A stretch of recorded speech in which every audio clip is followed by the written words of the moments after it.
Consistently inconsistent. That pretty much summarized the Montreal Alouettes up until, about 2 weeks ago. Now, back-to-back wins have the Owls looking at first place in the East once again. Anthony Calvillo's stinging air assault and a newfound ground attack courtesy of Robert Edwards has turned things around in Montreal and could spell trouble for the visiting Calgary Stampeders, a team that's just barely hanging on to the football. Burris in trouble. He fumbled the ball. The Lions have it. And to third place in the West. Hey, listen up. You ready? Calgary and Montreal next. Woo!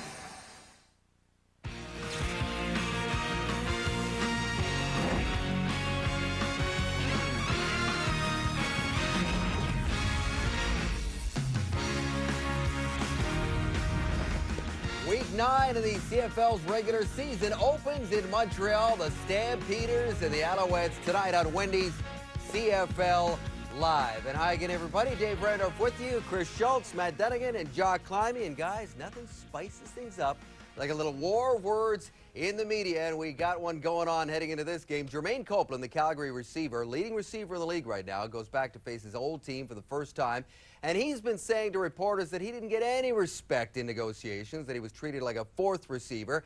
Well, Al's GM Jim Popp says, no, that's not true. He said he had no intention of staying in Montreal, didn't want to be here. Copeland's fired up, ready to be a main offensive weapon for the Stamps, and there's another guy that's still looking to be a big offensive weapon too. Well, I was going to say, Dave, first, blah, blah, blah, boys will be boys. Yeah. But that's great for the media. But, I think Montreal is much more concerned tonight about their rushing attack, and they've got a guy, Robert Edwards, who's doing a lot to help them. And this is a guy who was a first-round draft pick out of Georgia in '98, had over 1,000 yards in the NFL, had a devastating knee injury, and this guy knows how to play the game of football. Let me show you what I'm talking about. Here's a guard pulling and a tackle pulling, and you're going to see Edwards here coming over the C gap, and watch how he understands the game of football from his position. Lots of running backs would simply blow by their tackle, but he's got his hand on his back, waiting for the play to develop, and OKK clears it out and allows him to get up for the first down, and he's showing some speed as well. Now here he's hitting the hole. Here's Ivan, league's leading tackler, untouched, and he simply hits the hole so hard he blows through it, and then shows his power at the end of the play by knocking Bonner over. And that's what he's got. He's got a great array of the different things that make up a good tailback in this football league, and he's a great addition for the Alouettes. And the crazy thing is that Don Mathis is talking Eric Lapointe and Robert Edwards. If they get two both, good ones. Yeah, excellent running backs. And if they get those two guys going, Jock, it's going to be difficult for the Calgary Stampeders, who are reeling in the secondary with only one starter remaining from the beginning of the season, Anthony Malbrough. The people in white are your starters tonight. The people below them are your starters at the beginning of the season. You've got Reinhardt in his second start of the season left corner. Terry, they bring him back after being cut in training camp. It's his first start. Trey Young in the middle, free safety, third start of the season. Malbrough, he's been all year. Walton, first start of the year. These guys are just getting to know each other, and that's difficult. Now when you have to concentrate on the run, now it takes you out of your game and the communication process, which is so necessary when you're running a 3-4 defense, Schultz, because it's so complicated. And to me, it's a tough situation that they're in Molson Stadium against a team that's established a runner, Robert Edwards, with a new secondary. Yeah, I think Calgary's suspect secondary is the issue tonight, but with Montreal, I can't help but think that they are getting it together as a football team, because you look at their last 3 wins, the win over Edmonton, the win over Saskatchewan, and the win over the Toronto Argonauts. A different phase of the football team made a major contribution. Remember this game against the Edmonton Eskimos? That's Ezra Landry, and it was the special teams that won that game, and him specifically, then Saskatchewan. That's great defense, and it was the defense that caused 4 turnovers and won that game against the Riders. And then last week, 12 plays, 75 yards under the direction of Anthony Calvillo. That was why Montreal won. The offense can't help but feel, as we head towards the midpoint of the CFL season, Montreal is getting it together, Dave. Starting to look a lot more like Montreal. They're doing it without primarily the 4,000-yard receivers that they had last year. And our Boston Pizza CFL poll question is, which one of these guys do they miss the most? Anderson's in the NFL, Kahuna's hurt, Cavill is gone, and Copeland's in Calgary. Log on to tsn.ca. We'll have the results of that little poll at the half. Time now to introduce you to the starting quarterbacks, brought to you by Wendy's, the official hamburger of the CFL. Do Wendy's, do what tastes right. Henry Burris against AC Anthony Calvillo. Henry Burris with lots of passing yards, but too many picks right now. The Alouettes have turned it around and take aim at a tie for the top in the CFL East after a worrisome start. Another full house at Percival Molson Stadium in downtown Montreal, and another perfect night for football. It's 9 degrees at kickoff time, and there's no wind anywhere. The field is dry. Just an ideal summer evening to play CFL football. Tom Higgins is head coach and senior VP of football operations in Calgary. He is the coach who replaced Don Matthews when he was fired 4 years ago by the Eskimos in Edmonton. And speaking of Don Matthews, he's seen his team win 2 in a row. They're at 4-3, above 500 this season, and he's done it with an improved defense. In the last 2 wins over Saskatchewan and Toronto, John, his defense has given up only an average of 11.5 points a game, slightly better than the 35 points a game they averaged in the first 5. So his team playing a lot better, and I'm just waiting for that offense to have a huge night. They're ahead of their pace of a year ago. They're just not scoring a lot of points. Well, it could be tonight. We're underway as Marte Jenkins takes it back for the Stampeders. He's decked at the 30-yard line, and that's where Calgary begins. Calgary's Henry Burris needs to cut down on the turnovers, no doubt about that. Jermaine Copeland back in Montreal for the first time after 4 years as an Alouettes, and Ellis Godfrey gets his 3rd straight start at center with Jamie Crysdale still ailing and on the Calgary sidelines. Tonight's starting lineups brought to you by Tums. Tums tackles heartburn fast.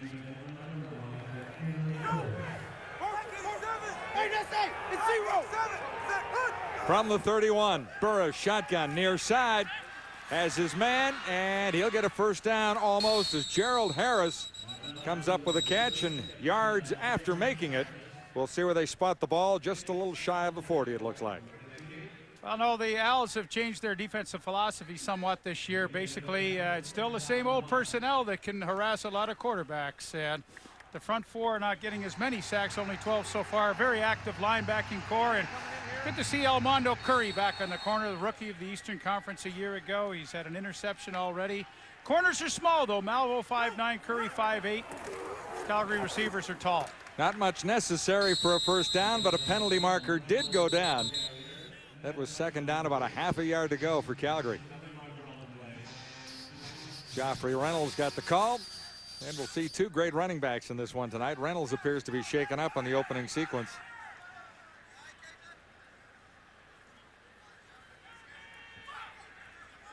Well, not a good sign for Calgary. Joffrey Reynolds having a terrific year, averaging 6.6 yards every time he touches the football on the ground. That is a phenomenal average. And when you look at what he did a year ago for the Stampeders, we're not known as a running team. Tried to, obviously, in the second half of last year. There was no infraction on the play. Calgary 44 plays as an end, and he's got an illegible number. No infraction. First down, Calgary. Back to Reynolds, 497 yards in only 5 games last year for the Stampeders, so he can get it done on the ground. And for Tom Higgins, that's what this team needs. They need to be able to run the football well. They stand 3rd in the league already at doing that, but you don't want Henry Burris throwing the ball 40 times a game. Let's go back and see if we can see exactly what happened. Stretching for the first down, and you know, those plays always look so harmless, John, and yet Reynolds in a lot of pain.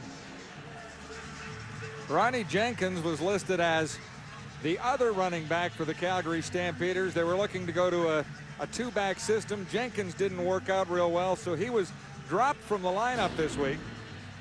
And now Joffrey Reynolds became the bona fide #1 guy, or at least the key to the whole running game, and now he's down on the opening play. And the only backup listed is Tony Stallings, number 34, and he's getting into the lineup for the first time.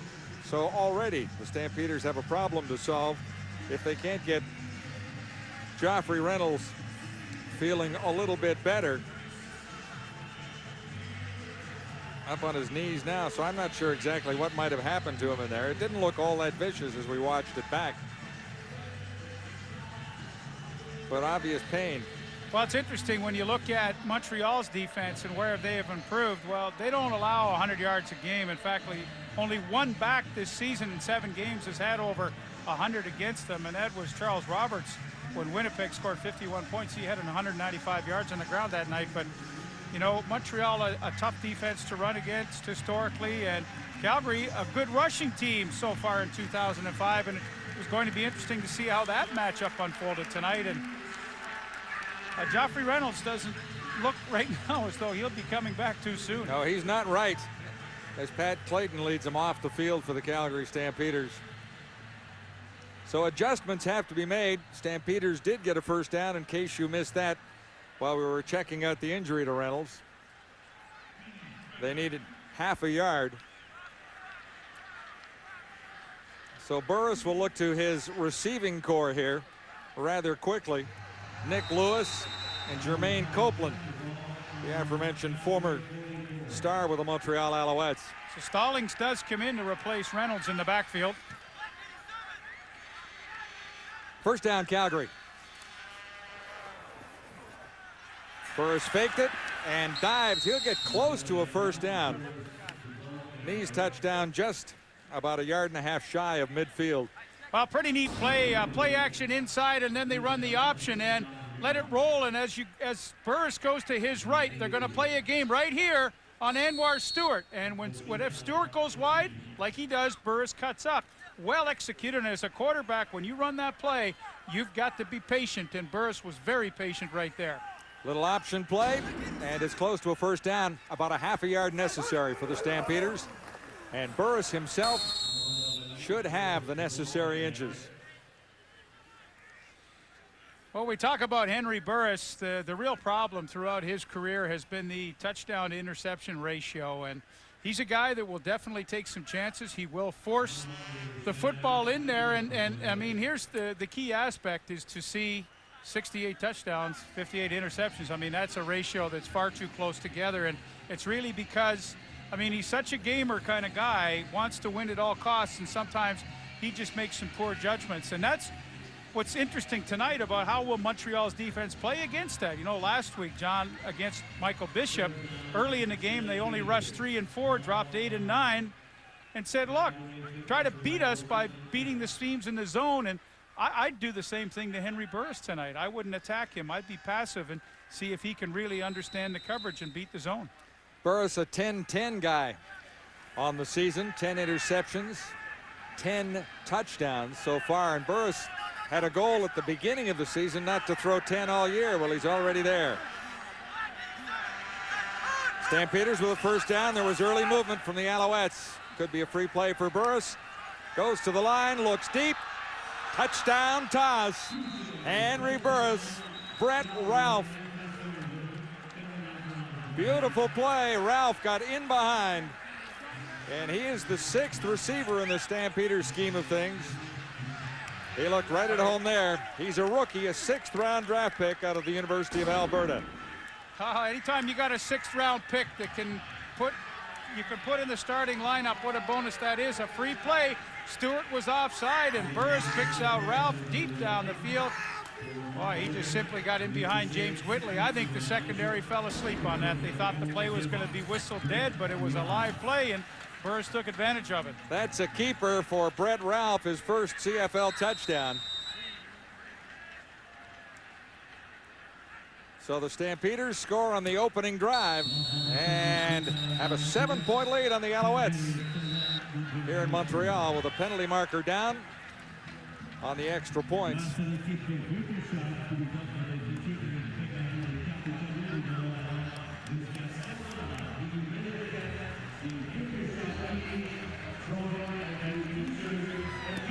A substitution problem. We'll take the timeouts. The point will stand. Calgary on top. Okay, Stewart's offside. They're going to whistle it dead, and before you knew it, Burris was up finding his receiver. But I mean, if you're Tom Higgins, this is the coach's dream to come into a tough environment like Percival Molson Stadium here and score on your opening drive. I mean, you can't get any better than that. A week ago against the Lions, the Stampeders fell behind early and couldn't catch up. A fake reverse.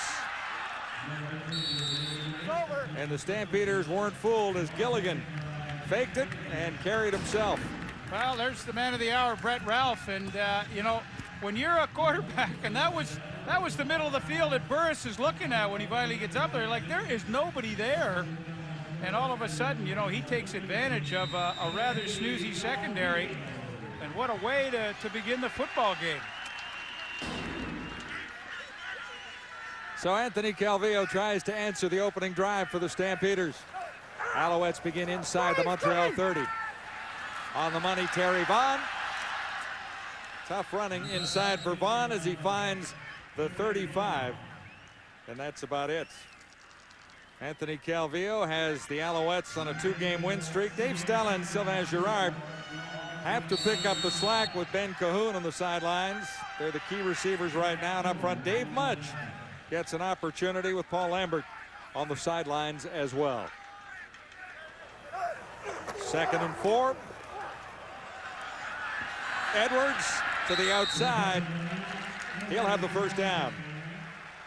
You'll like the way this guy plays the game. Robert Edwards averaging 7.6 yards per carry. And Calgary will give up some yards on the ground, so this is a good matchup for Montreal tonight. The front 7, though, solid for Calgary. Maxi and Abdullah, and very active linebacking core. You got to love Scott Coe, the good Canadian outside linebacker. But as Matt Dunnigan told you in the studio, this secondary is a little shaky back there. A few guys getting their first starts. Shane Walton from Notre Dame. We'll see what happens.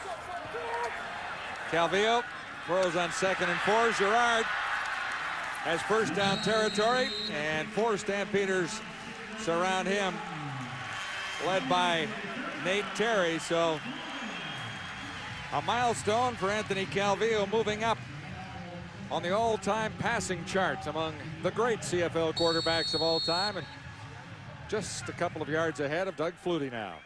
Dunnigan is next.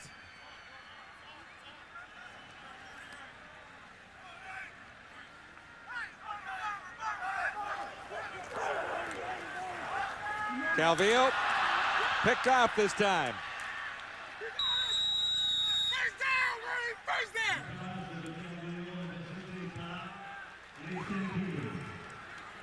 Shane Walton just told you his first game out of Notre Dame, and how would he react? Well, this ball poorly overthrown by Anthony Calvillo, and watch downfield. Walton, he looks like the intended receiver and gets hit by his own linebacker. That's Brian Clark. Yes, but this ball badly overthrown by Calvillo. Nice way to begin. Well, I mean, for Shane Walton. Absolutely, and the Calgary defense does not have a lot of takeaways this year. In fact, they've only got 9. That's their 10th worst in the league. So again, great opening drive, and now a turnover. Stampeders on the turnover begin at the 30.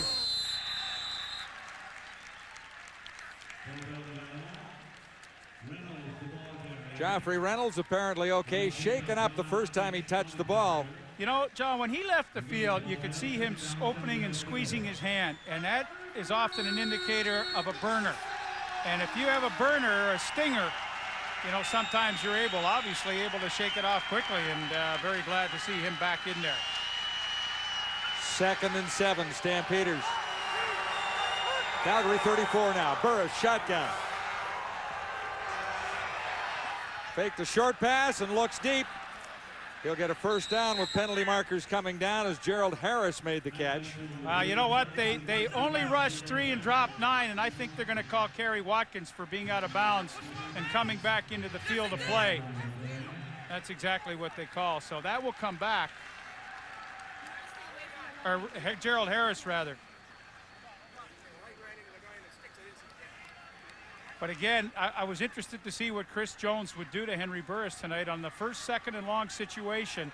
He rushes 3, drops 9. Make Burris read the coverages. Make those receivers read the coverages. Calgary 81 went out of bounds. That's a 10-yard penalty. 2nd down repeated. So Harris went out under his own steam. It would have been a 23-yard pickup had he been pushed out slightly. It might have been a different story if he was able to hang on, but it's a 23-yard loss for the Stampeders as far as forward progress is concerned, and a 10-yard penalty tacked on. 2nd and 17.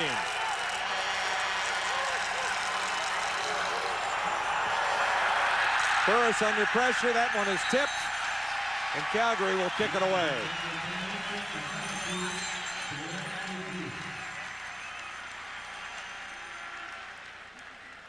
Well, it's interesting. Here goes the chess game now with Chris Jones. They got 5 coming, a little heat coming off the side, but they rush 5 people, On 2nd and 8, they dropped 9. Now they dropped only 7 on 2nd and huge. So the chess game has started between Steve Barato, offensive coordinator of Calgary, and of course Chris Jones in Montreal. And those are the little games within a game that you love to watch and see how they develop. Anwar Stewart got a hand on it. Ezra Landry comes up for a short kick. Midfield, flags down, and the Alouettes get great field position out of this exchange. Just a 32-yard punt.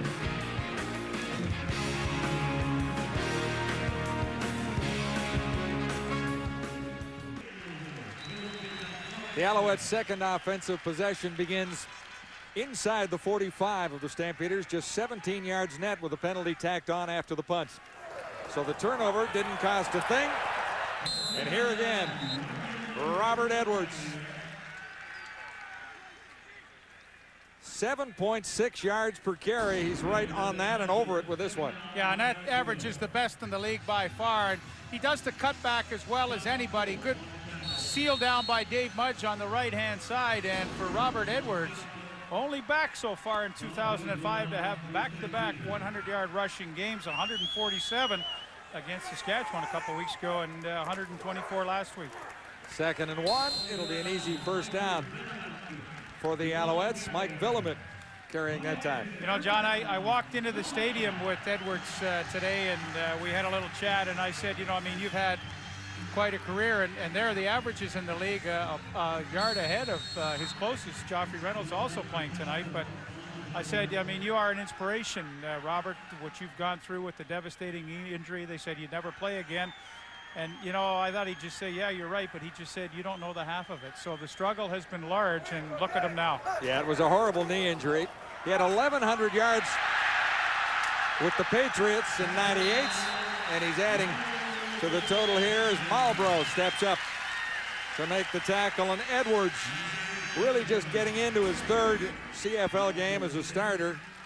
He has 16 here. And watch the cutback right up here. I mean, when it's time to put the afterburners on, watch how he follows Okiki around the corner. Maybe that's supposed to go outside, but when he sees that hole, his vision is so good. I mean, that's when he decides to turn it on, cut it back upfield. And, you know, John, at 6 foot, 224 pounds, he delivers a blow when you get him into the secondary. We showed some clips from the studio, Jock Climby did, and you know, Kevin Iben in Toronto had a dead to rights, and he just ran by him. So he's got great speed, and he's certainly got that great low center of gravity that's tough to bring down. Well, he's made a terrific impression over the last couple of games in particular, and as you say, he's just happy to be back playing the game again. I'm enjoying myself. I can tell you that. I really don't look at it as being Canadian League. I just look at it as being football because, you know, it's something that I've always wanted to do, and because it was taken away from me early in my career, I fought to get back into it, and I don't take the game for granted. So every day I step out on that field, you know, I feel blessed to be out there and able to play the game. Power and speed, Robert Edwards, and you were talking about him saying you don't know the half of it. The knee injury was really devastating. It was back when he played in the Pro Bowl in Hawaii, but they were playing beach volleyball as part of the competition. Beach football, flag football on the beach. I followed you right along there, didn't I? Well, they're playing flag football on the beach in the sand, and that's where it happened. With the rookies, and he went down, and of course they said he wouldn't play again. But you know, you said every day is a new day for him, so he plays with a great sense of urgency. And not good news. The Alouettes a week ago lost Paul Lambert. Now he's day-to-day with a severe Charlie horse. And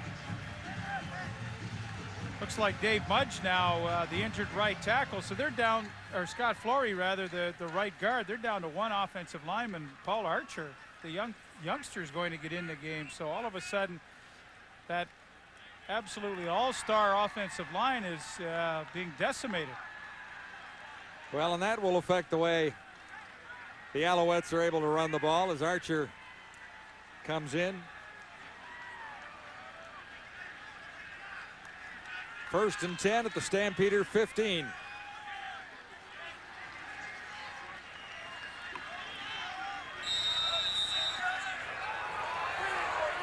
Alouettes, 4 receivers near side.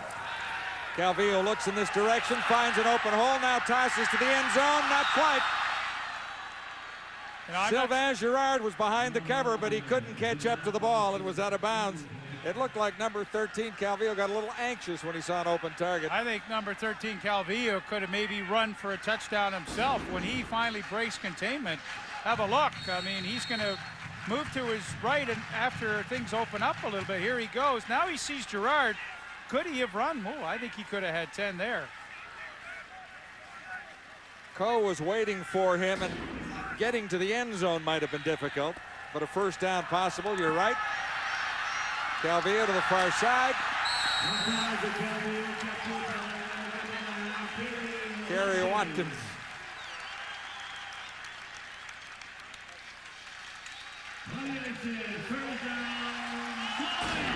$11 yards there, first down Montreal. Well, Watkins, watch him come to the inside. There he goes back to the outside, and great blitz pickup by Robert Edwards allowed Calvillo the time to throw this, and then what a move. I think that's Scott Coe, and he gets those extra yards to keep this drive going. First and goal to go, Alouettes. Watkins lines up to the far side. Calvillo looks in that direction, and they call it a touchdown. Dave Stella just across the line, barely. But the Alouettes answer the first major of the night. Well, a breakout year for Dave Stella. He's got big shoes to fill. His second start for the injured Ben Cahoon. Little play action, freezes everybody. Stella with his first touchdown of the year, and the Alouettes are a convert away from tying this game up in the first quarter.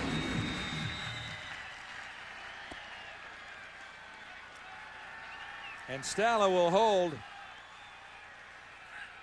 for Damon Duval, who is leading the CFL in scoring points so far this season. 5 plays, 43 yards. Stella has the end zone on a 4-yard reception. 7-7 here in Montreal tonight. 7's on the board tomorrow night for Wendy's Friday Night Football. The unbeaten BC Lions at 7-0.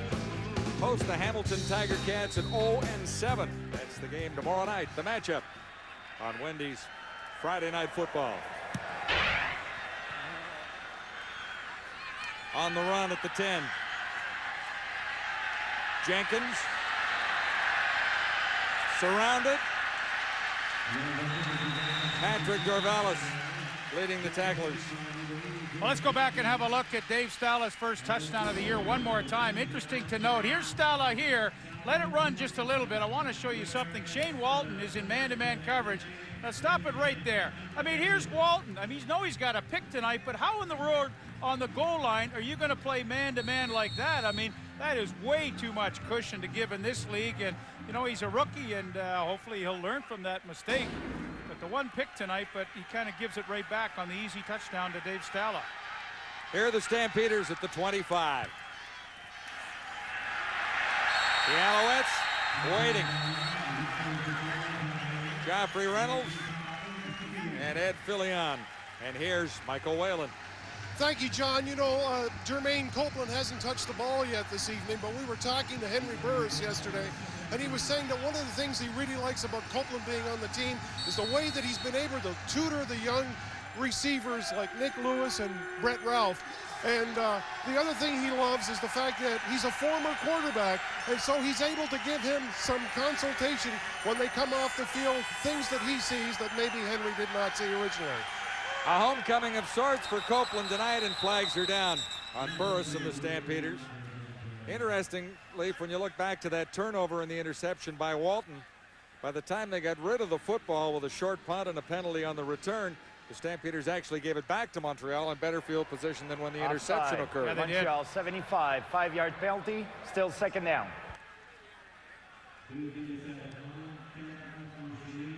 Well, Ed Fillion had moved out to the defensive end. Montreal doing more substituting on defense than I've seen all year. Now they substitute back their normal lineup again, but they've gone with the nickelback Matthew Pruill and Patrick Dorvalis, a backup linebacker in there for more pass coverage.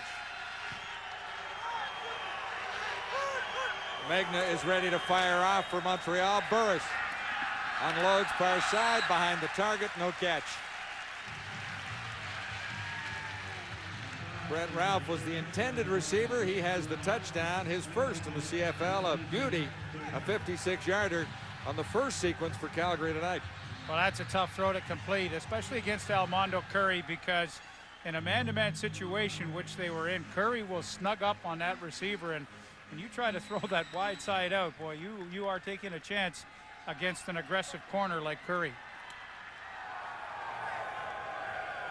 So it's third down.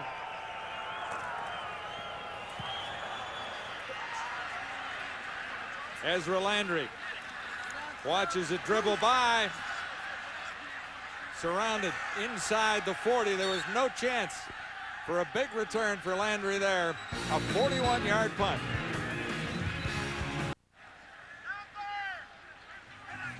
Flag down on the return. They have not announced the penalty yet. It was on the far side of the field and actually out of bounds. Foul. Face mask. Calgary 56. 15-yard penalty. First down. Scott Coe gives the Alouettes an extra 15 yards. Looked to me like that had to be out of bounds over on the far side. At least that's where the flag landed. Well, he's getting a play off for that too, so he can sit and have a chat with the head coach about that. I mean, how in the world do you get a face mask when you're covering a kick? Doesn't make a lot of sense. So the Alouettes have it back in a hurry, in decent position just across the Montreal 50 at the 52. Calvillo to his left. He drills it short of the first down. Stala makes the catch. White was there along with Trey Young. Well, Terry Vaughn, who's a 10-time 1,000-yard receiver, he took a bit of a rough ride right there from Shane Walton on that play, but let's have a look. One of the all-time great slot backs in this league, and he's just a few yards away from jumping ahead of Don Narcisse into fourth place all-time. Should possibly do that tonight. Well, Calgary's taking some silly penalties right now. Here's one more, yes. Yeah, another roughing.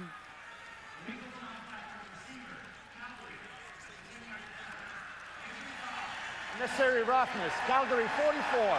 15-yard penalty. Whoa! Well, you know 15, 10, 15. That's putting the Alouettes right in the score zone. You know what, John? It wasn't 44. It was 42, and it was Shane Walton and Terry Vaughn was just standing around, and he just decided to drill him. And you know, I don't quite understand this. Coe started it with the face masking. Now you have illegal contact. You have roughing, and you know, I know he's probably frustrated from giving up the touchdown, but these penalties will kill you against a team like Montreal. See what the Alouettes can do to respond with a first down at the 32. Calvillo under the cover. Stala again turns the corner. Nice play by Stala after he made the catch.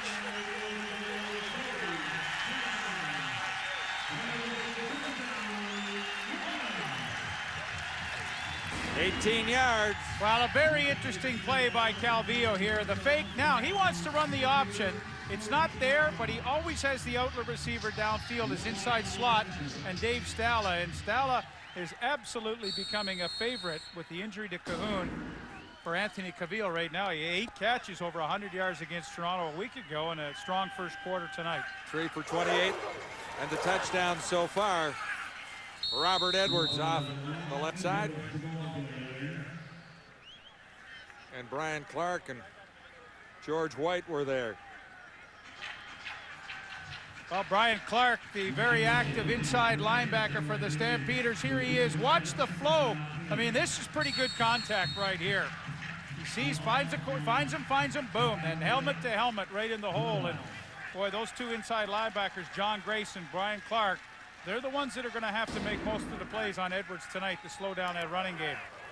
Gain of a couple, shotgun for Calvillo. There's the touchdown toss, knocked away. Brian Clark again. What a great drop he makes. Gilligan was the target. So back-to-back plays. Clark stuffs it in the hole, and then here he is reading the eyes. He's looking, who's coming this way, and he just drifts back, and he's right in the line of fire, and look how quick he gets to the outside, reads the quarterback's eyes. That is a terrific play. A good series for Brian Clark on defense. Couple of great young kickers in this game tonight. Damon Duval will try a 19-yarder here, hitting on 83% of his field goal tries. And Sandro DeAngelis for the Stampeders leads the way in percentage anyway, hitting on 88% of his. So Duval puts the Alouettes in front with a 19-yard field goal. 2:29 to go in the opening quarter. Saturday, 7 o'clock Eastern, first pitch.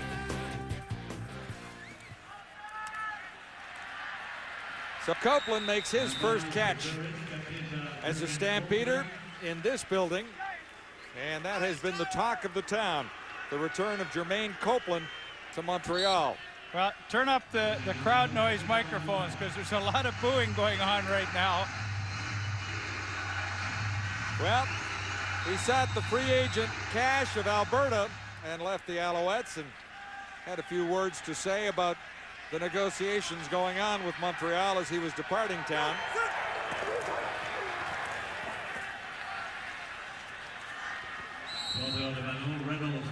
Joffrey Reynolds. Copeland was an enormous favorite here in Montreal the last 2 seasons, and why not? I mean, look at the kind of production that he had, and those were the total numbers, 182 catches in 2 years. I mean, that is phenomenal, a perennial all-star, and of course, 2003, over 1,700 yards receiving in 1 season. I mean, the guy's, he likes to yak a lot, but he can back it up. First down, Stampeders. Burris under the coverage, and he'll get 6 yards on the connection there. Nicholas Lewis.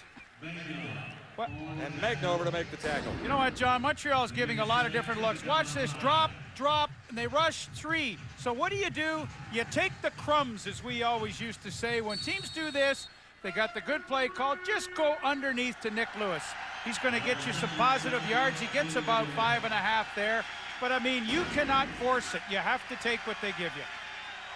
Throws the shotgun, fakes it, takes off, and he'll slide for a first down across the Montreal 50 and down to about the 47-yard line. And he picks up a first down, and you know what? People are going to say, well, you know, that wasn't much to get a first down, a 5-yard completion and a 5-yard run. But as a quarterback, that's maturity level, because you cannot force them downfield, and Burris can run for 5 against a 3-man rush all day long. So that, to me, was a very good, solid sequence. Into the final seconds of the opening quarter. Lots of scoring so far, and Burris has another strike. Nick Lewis, he's inside the 35, and Dwayne Butler was there to make the tackle. Are there any better duo of slot backs in the league right now than Nick Lewis and Jermaine Copeland? I mean, I would argue, I mean, here's where they are right now. Combined, look at this, combined, they could be close to 3,000 yards, and that's how they project out. But these guys, they read the zone so well, and of course, we all know what they can do against man-to-man. Back-to-back receptions for Lewis. He had a 15-yard gain on the previous one. And heavy coverage there. There was no opportunity for yardage for the Stampeders. Gerald Harris made the catch. And no flags on the turf. Oh, hang on. There is a flag.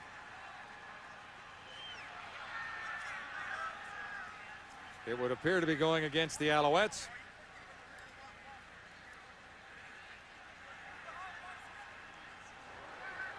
Pass interference.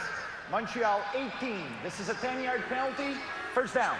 James Whitley. So zeros were on the score clock here, but it cannot end on a penalty. So with the infraction, Stampeders will have one more play here in the opening quarter.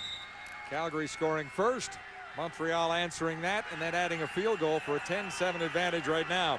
But the Stampeders are set up inside the Montreal 25. Burris looks to the end zone. No catch. Lewis couldn't hang on. It was nicely thrown. And that ends the opening quarter. Lots of drama at Molson Stadium already tonight.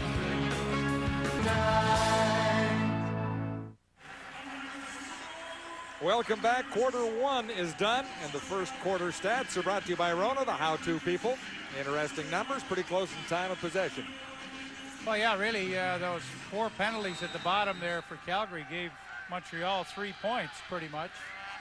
A pretty even quarter offensively. Both teams able to move the ball reasonably well. Here are the Stampeders, 2nd and 10 to begin the second quarter. 2 receivers near side, 2 to the top of the field. Ball squirted loose. Reynolds has it, and Burris escaped somehow. They'll be short of the first down, however, and we'll look to the field goal unit here. It's been a real guessing game tonight for the Montreal defense. Chris Jones playing some mind games with his counterpart, Steve Barato. That time they brought 7 on 2nd and long. Other times they've been only bringing 3, dropping back 9. And, boy, that's the way to play defense. I mean, especially in this league, keep the quarterbacks guessing. Don't ever let them get into a rhythm. And so far in the first quarter here and into the second, Montreal has done a nice job defensively with different looks. Sandro DeAngelis hitting on 88% of his field goal tries, good on 16 of 18. And 17 of 19. Now the percentage keeps going up for DeAngelis. Pretty interesting opening quarter and a 10-10 ball game as we stand right here now. The Stampeders got a nice break early, and then those penalties could have been real costly, but it only cost 3 points. Well, that's the good news. Yes. I mean, you know, penalties are, you know, they happen. It's a fact of life in a football game, but those are pretty stupid. But I think for Calgary, the key tonight, that opening drive, they took it right down the field. They scored 7 points. So they've set the tone that, hey, we can compete with the Alouettes. Hey, they're 3-4. They're trying to get back to 500. I think it's been a great game so far. Well, it has, and both teams have moved the football effectively, so lots more ahead, one would figure, here at Molson Stadium on another perfect night for football. Yeah, no greater place to watch it than right here. 19 degrees. I mean, is this not perfect for football? But, you know, in the back of my mind, John, I keep thinking about the Alouettes this year. Their offensive totals, they're ahead of their pace of a year ago when they had 4 1,000-yard receivers, and they don't have any of them back in the lineup tonight, although you have to count Terry Vaughn as a 1,000-yard receiver. But I just keep thinking, when are these guys going to break out and score like 45 points in a game? Because last week against Toronto, and to Toronto's credit, I mean, Montreal could have had 24, 28 points in the first half and just didn't fire at the right times. Tim Gilligan, and he was nailed. Penalty flags go down. Marte Jenkins. Let's check the infraction.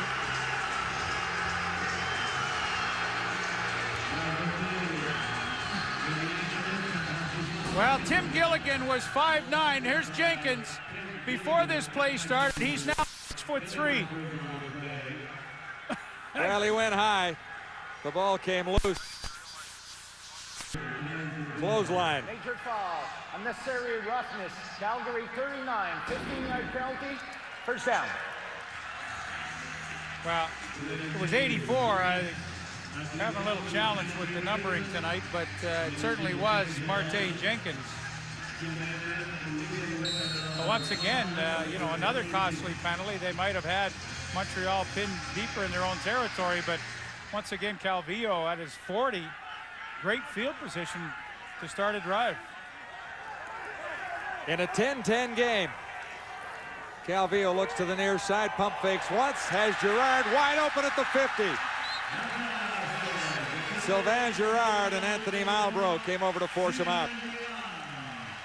Well, Montreal uses the quad receivers to the field very effectively. A lot of times they'll go back weak side to the single receiver. Now Calvillo looking to the front side of this formation, and Sylvain Girard, he just sits out on the sidelines. And, you know, you've stretched that secondary so wide on the field, it's just tough to cover a whole lot of folks, and they just don't pay a lot of attention to Sylvain Girard.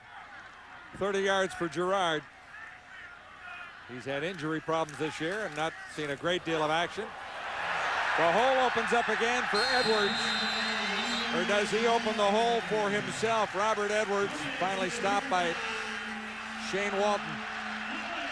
Well, it's not surprising with the offensive line that Montreal has, even though they've got some different people in tonight with injuries, that Edwards is not going to have some success. He's a real hard north-south Mike Pringle type of runner. He'll go wide and use his speed when he has to, but already great numbers. And remember, you know, he's 7.6 yards a catch or a run. He's right on that again tonight. He's got an 8-point average as it stands thus far. Calvillo on first down, throwing on the run, on the money far side, and Terry Vaughn has the catch over there. Well, I think they've got to get Terry Vaughn a little more involved in this offense. He's only had 9 catches in the last 3 games, and that's not enough. I mean, you know, with Ben Cahoon out and Cavill traded, Anderson gone, I mean, Terry Vaughn has to be more active, and 9 catches in 3 games isn't enough. Just 2 last week for 20 yards in the win over Toronto for Vaughn. 2 for 13 tonight, 9 yards picked up there. And that'll be enough for a first down on 2nd and 1. Villemek up and over the middle.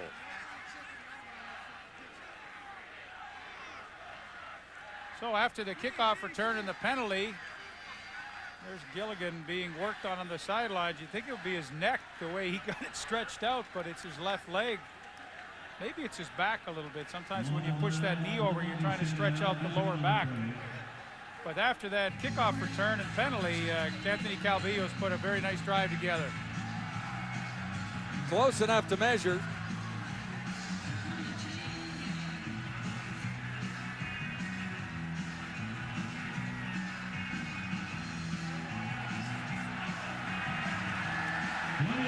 Not much doubt. 10-10 in Montreal, second quarter just underway. Alouettes looking to move into a tie for top spot in the CFL East. They had to settle for a bunch of field goals last week, and I think the focus and the mission this week was, hey guys, when we get down in this area, we've got to start converting to touchdowns to really be considered an effective offense. From the Stampeders 17, Calvillo escapes. Wide open. Stewart has the catch. He's down to the 3. Anwar Stewart in as a tight end.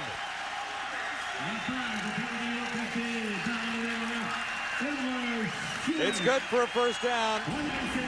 For certain, he picks up 11. Watch the initial pressure by the pass duck, but here's old Anwar Stewart in a tight end. He's just going to sneak out, come across the field, and when Calvillo finally gets time to find somebody, he comes up with his 2nd catch of the year as a tight end. So the Alouettes have 3 cracks at it now from the Calgary 2-yard line, as Stewart provides the first down and actually picked up 14 yards on that reception. Pitch. Touchdown. Edwards.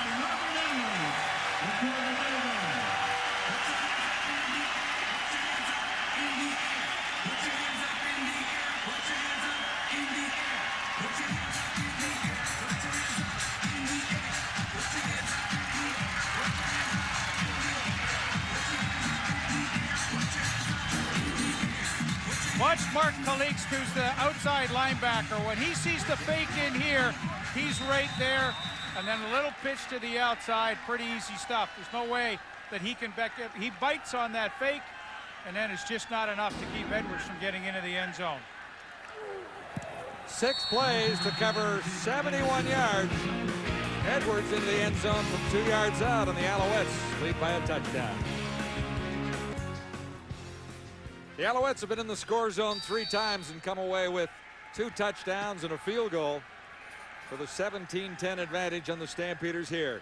Well, there's Anwar Stewart. He had the big catch there to get it down to scoring range at the goal line. Calgary looks for a big return. Huge hit on Marte Jenkins. He's okay. Jeff Piercy supplied the smash along with Michael Botterill. Piercy got smashed on that one.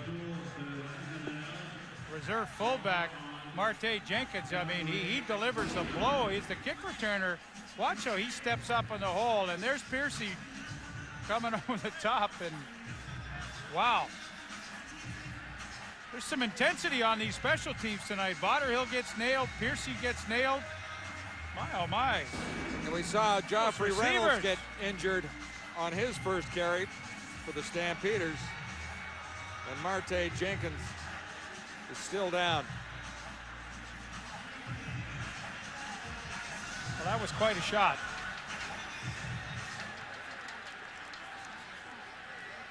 Hard-hitting football in Montreal tonight. Alouettes lead the Stampeders by a touchdown on Wendy's CFL Live from Montreal.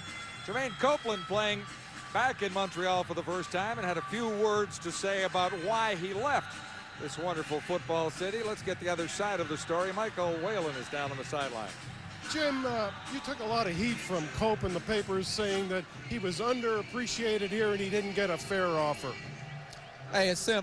You know what, first thing I'll say is I don't know if I'm smart enough to figure out how to keep as many good players on our team and pay them all the same. Some of these teams in this league paying 2 quarterbacks, paying 2 or 3 receivers. I haven't figured out how to do that. We've made very conscious decisions here. We let Woodcock go a year ago, Copeland last year or this year. And for the money he was demanding, what he was paid in Calgary, and that's their guy. We can't compete with that. We got Ben Cahoon, and that's our guy, and the rest of them feed in. Okay, thanks, Jim. Thank you. Appreciate it. Well, Calgary got what Calgary was looking for, a go-to guy in Copeland. It was a slow start in some ways, but he's come on of late, no question about it.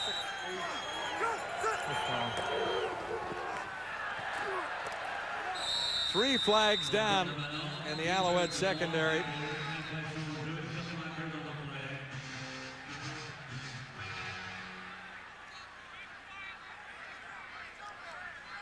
Well, the pace to this game has been excellent.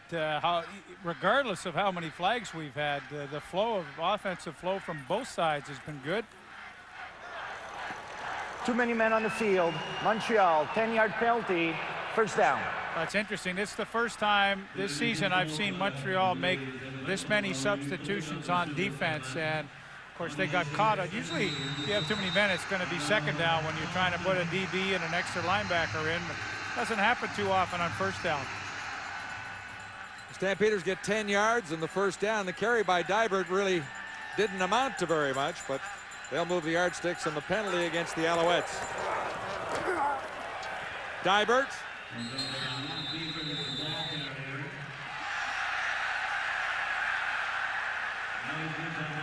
Botterill was in on the tackle, and there's a late flag indicating something happened after the play.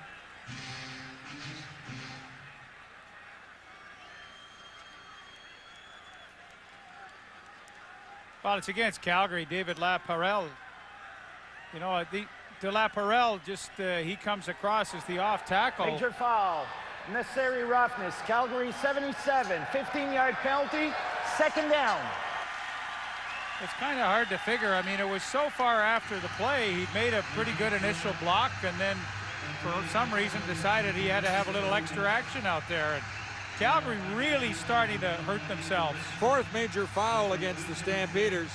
Well, you know, I mean, it's not good at any time, but when you're desperately trying to regroup and get some field position in this game down by 7, you know, all of a sudden now you back yourself back up to the 25. That's just inexcusable in my opinion. Second down and 25 to go for the Stampeders. Back now at the 25.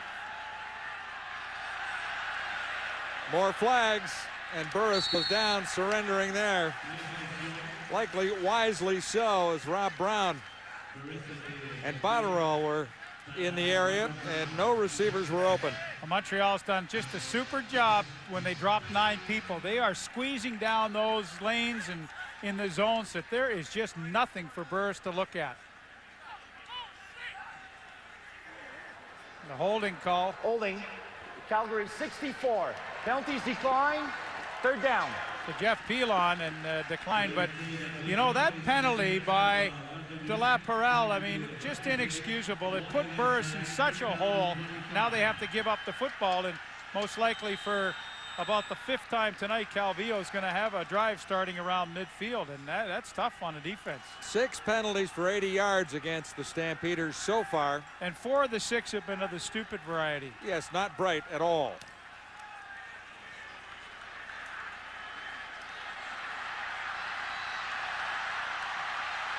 Any room to run across the 35 to the 47. 13 on the return. It's Calvillo's turn when we come back. Anthony Calvillo and the Alouettes have marched successfully on 3 of 4 possessions.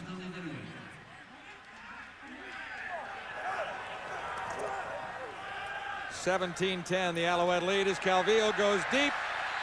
Catch made. Not quite. Couldn't hang on. It was right there for Terry Vaughn.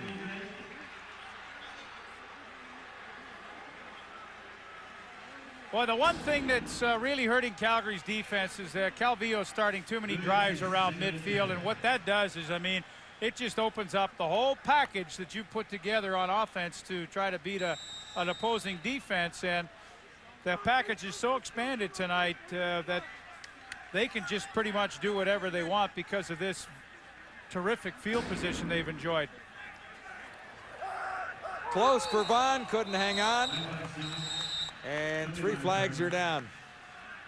And one of the reasons why Anthony Calvillo's enjoyed so much success this year, 65% on the season, is Kevin Strasser. He's designed this passing game, and who would have thought after you lose so many 1,000-yard receivers? Procedure.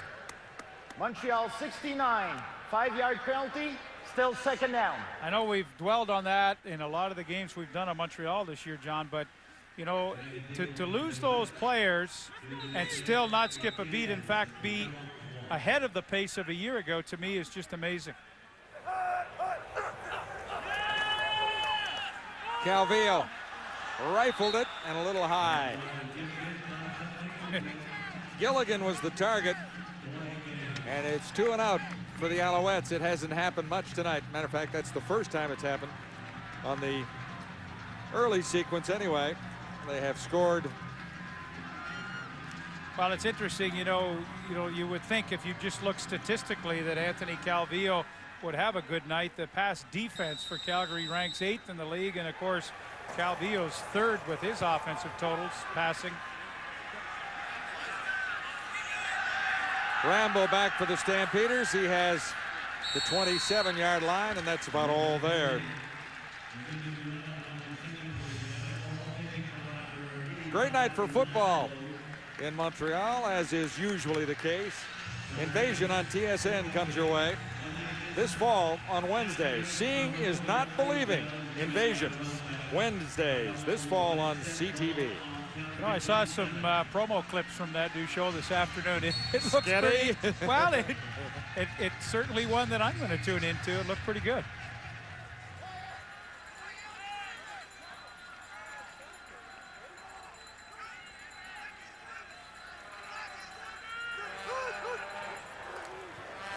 First down, Calgary. Biggest run of the night for the Stampeders. It's Joffrey Reynolds. And Reynolds shaken up on the opening sequence. He's back. That's his best run. Yeah, he looked like he was in big trouble with a hit. I think he had a stinger or a burner, but he's back. And, you know, the first solid good rushing play that the Stampeders have had. And all of a sudden now, you know, they're outside the 45. They can expand their offense. They're only down by 7. They played what I think has been a pretty good offensive first half. Joffrey Reynolds picked up 15 on that previous carry. Burris takes it back and finds room to the outside. Actually broke a tackle. He'll get a first down across midfield. Dwayne Butler over to make the stop. Oh, what a terrific fake by Henry Burris. I mean, this is when he is at his best.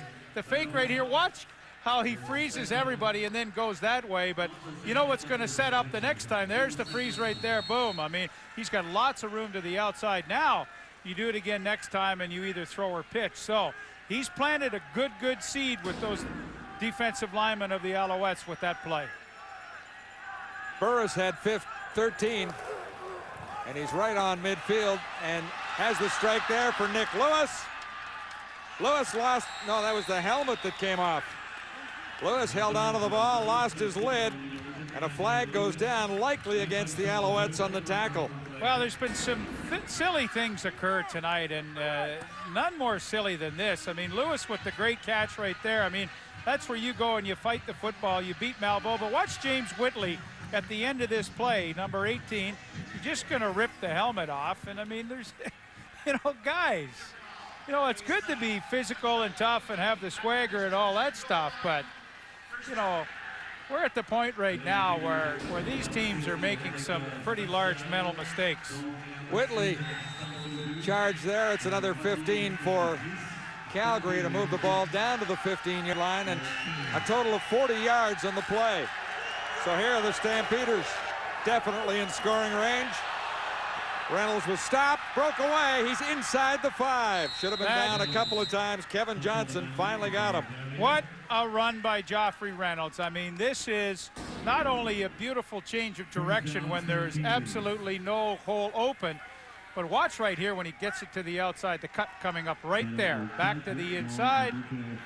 That's a major league run, and this is a heck of a drive, aided by a penalty, but nevertheless a solid drive put together by Burris. 11 yards for Reynolds, enough for a Stampeder first down. They're inside the Montreal 5 at the 4-yard line. 6:07 till halftime, and Burris will talk it over on the far sideline. Well, rushing leaders up to date. Joffrey Reynolds with that carry, over 600 yards now for the season. Charles Roberts still your leader. Charles Roberts with a huge 195-yard effort against the Alouettes when they scored 51 points. But not surprising, I've said earlier, John, in 5 games last year, Joffrey Reynolds had close to 500 yards, so he was a 100-yard-a-game kind of guy. So now with this opportunity to play in a more concentrated effort to run the ball, he's performed well. Also a 6.6-yard average for Reynolds coming in. He's 5 for 42 tonight. And that last run was his best of the evening as far as shifting is concerned anyway. Here's Burris looking to the end zone, pitches it out on the option. And Rambo has it, but he's down, actually lost a bit, I would think. Well, maybe half a yard gain. He's inside the 4, but watch Rambo here. Whitley forced him out. Well, you get a good look at what the outside players are looking at. Boom, the option's coming. Now the fun starts. Pretty good pitch by Burris, but the speed of Whitley coming to the outside to support. I mean, that play had a lot of promise attached to it when it first started, and only Montreal's great team speed on defense was able to track it down. Now what do you do? This is a tough call, 4 yards. 2nd and goal to go from right there. No yards on the previous play. Burris looks to the end zone. The toss is there. Touchdown, Calgary. And Copeland will get a chance to dance. Jermaine Copeland. And he'll draw mixed reviews for the dance. Well, I don't think that was his #1 effort on the dance part, but it sure was a #1 effort, and that was a great drive. Pretty easy scoring catch for Jermaine Copeland. His 4th touchdown of the year, having a super year, hasn't disappointed the Stampeder fans at all, but little play action, just enough to freeze inside so you have clear lane from the linebackers to get outside, and Lamar Chapman just couldn't stay with Copeland. So we've got ourselves quite an offensive display tonight, and terrific flow to this football game, John. 2nd catch for Copeland. It goes for a touchdown. It's even in Montreal. Jermaine Copeland with a 4-yard reception for the touchdown. It's even at 17. 7 plays to cover 83 yards. That was the drive you were talking about. Yeah, it was a great drive. Henry Burris looking awfully solid, and Copeland with the catch. You know what I like about Copeland? I don't like the dance, I can tell you that. I'm old school. This does not do a thing for me. Well, yeah, but... And I doubt that it does a whole lot for anybody else. But I've said my 2 cents. But I'll tell you what I like about Jermaine Copeland. 55 career games, 33 touchdowns. You talk about production. That guy delivers. The numbers are not huge. 2 catches for 13 yards, but 1 goes for a touchdown to get the Stampeders back to even. Tim Gilligan returning number 87. And he's around the 35. That's where Calvillo will start with 5:26 till the half.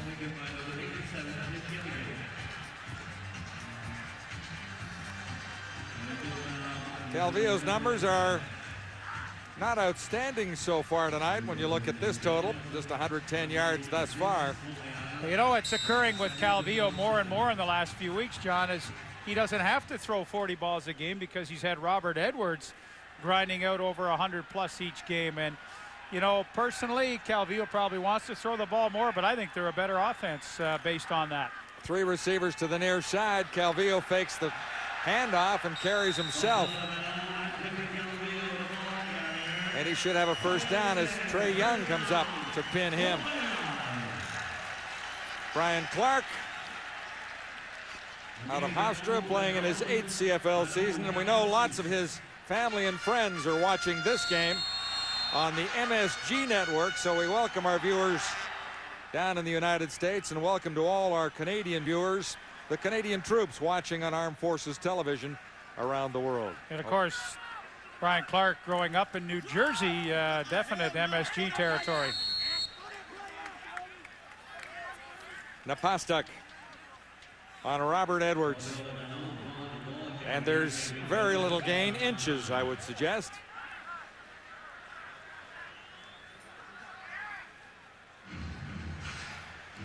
Well, hopefully some family and friends back in New Jersey are watching their favorite son, Brian Clark, play tonight. And he had one terrific defensive series earlier in the game. He stuffed Edwards in the hole and then saved a touchdown. He dropped back in pass coverage and made a good play on the goal line. So Brian Clark certainly made his presence felt tonight in this first half. Illegal substitution, 13-minute huddle. Montreal, this is a 10-yard penalty. Second down repeated. Andre Prue, the head referee tonight.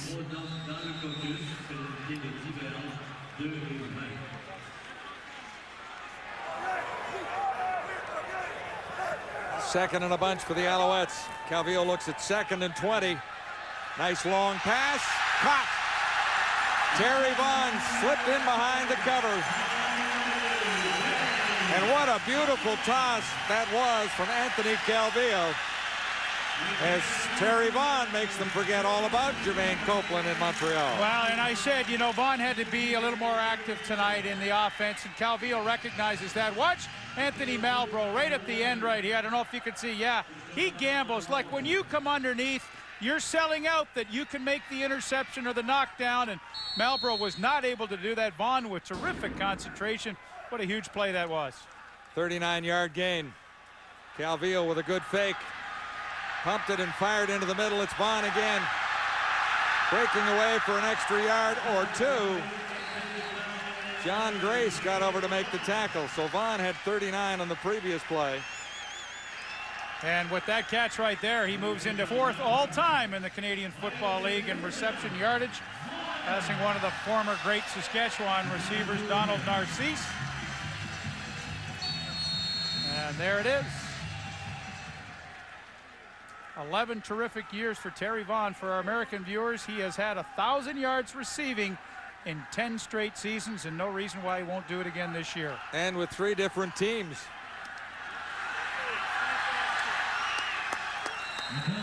Kerry Watkins with a 3-minute warning here in Montreal. A perfect night for football, and the game is almost that as well. Moon over Montreal with halftime approaching, and the guys all set back at TSN football control. 2:57 to go. The Alouettes in scoring range here. Well, John, they've got lots to talk about. Tremendous offense from both sides. Each team has answered when the other has scored, and now that touchdown reception by Copeland. Calvillo once again with another terrific drive, and they're in great scoring position. 2nd and a couple necessary for Montreal, and on extra efforts. We'll see how close the Alouettes get. Villemek that time. Keep in mind that Montreal has not had a great year on 3rd down gambles. They've made it a very interesting decision when they've tried to go on 3rd down and turn the ball over. They don't have to worry about it here as they pick up the first down, but it has been, there have been some interesting play calls on 3rd down this year. Stampeders scored on the opening drive. The Alouettes answered that. Added a field goal. Stampeders matched that. Montreal added a touchdown. Stampeders matched that. So it's 17-17 as it stands right now. And on 1st down, touchdown, Terry Vaughn.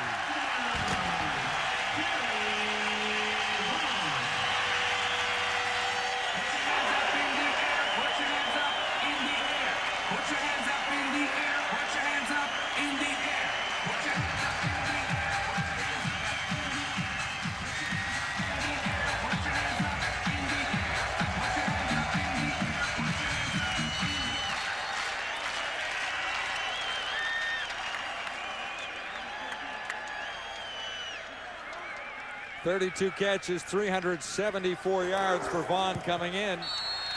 And just one touchdown. That is touchdown number 2 for Vaughn as a member of the Alouettes. Wow, what a terrific job. Scott Flory's hurt. Paul Archer, the young fella, comes in at right guard. Watch the play he makes. Here's George White going to slide out and just follow Archer because he's the guy that makes the key block. You don't like your receiver to come back inside, but if he does, and you make a block like that, you clear the way. That was just enough to allow Terry Vaughn enough room to get into the end zone. Seems fitting. He had the big catch, and then he caps off this with his touchdown reception, his second of the season. But how about Paul Archer on that offensive line? That was a pretty heads-up play on his part, too. Vaughn, Stala, and Edwards, the touchdowns for the Alouettes so far tonight. And a 24-17 lead for Montreal. Calgary with 2:22 to answer. And that's what remains till halftime. Well, lots of time for Henry Burris, and Henry Burris has been in a very, very nice rhythm tonight. He's done the little things well when Montreal's dropped off. He's thrown underneath coverage. He's run a little bit himself, and when he's had opportunities to go farther downfield, he's taken advantage of it.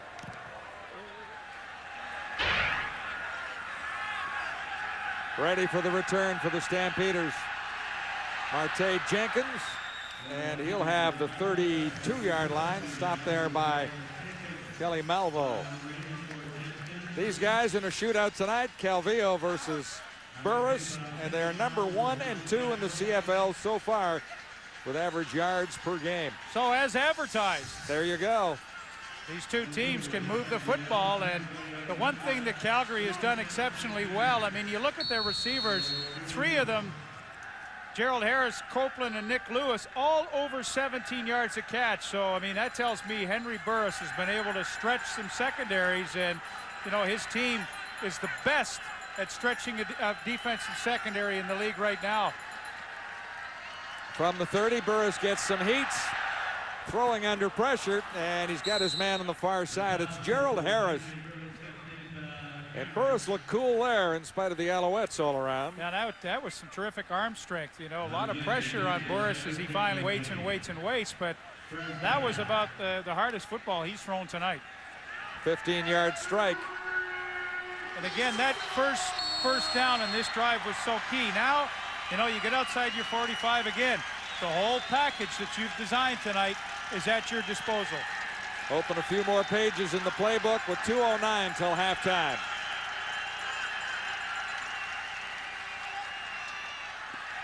Burris has made good decisions tonight, sliding there safely. Much more than halfway to a first down, likely about 8 yards where they spot the ball, and Kevin Johnson pinned him there. Well, you're dead on, John. I mean, when you're going to rush 3, and we've seen it tonight, I mean, 3 guys coming.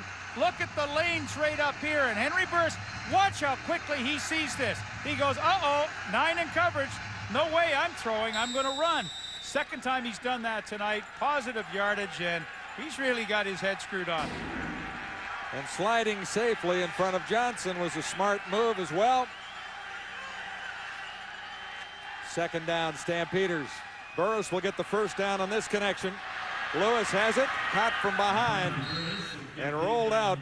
But he's inside Montreal territory, inside the 35, in fact. And, you know, this is why I like crossing patterns so much, because if it's a zone, fine. You can either sit in the hole or keep going to the next open zone, or if it's man-to-man, you put the DB in a chase position. And being in the chase position is no fun. And look at Malvo. He's trying to chase desperately with Nick Lewis, and there's absolutely no way. I love the crossing routes in our game. A 23-yard gain for Lewis. First down, Stampeders inside the 35. Burris caught from behind. He didn't see Anwar Stewart. And Stewart snuck up. The gain is limited to about a yard. Yeah, so it won't count as a sack for Anwar Stewart, the defensive MVP of a year ago in the league. But again, I thought a good decision by Burris. He's known to take chances. He's known to force footballs, but he has been absolutely so disciplined here in this first half with his decision making, and that again was the right one.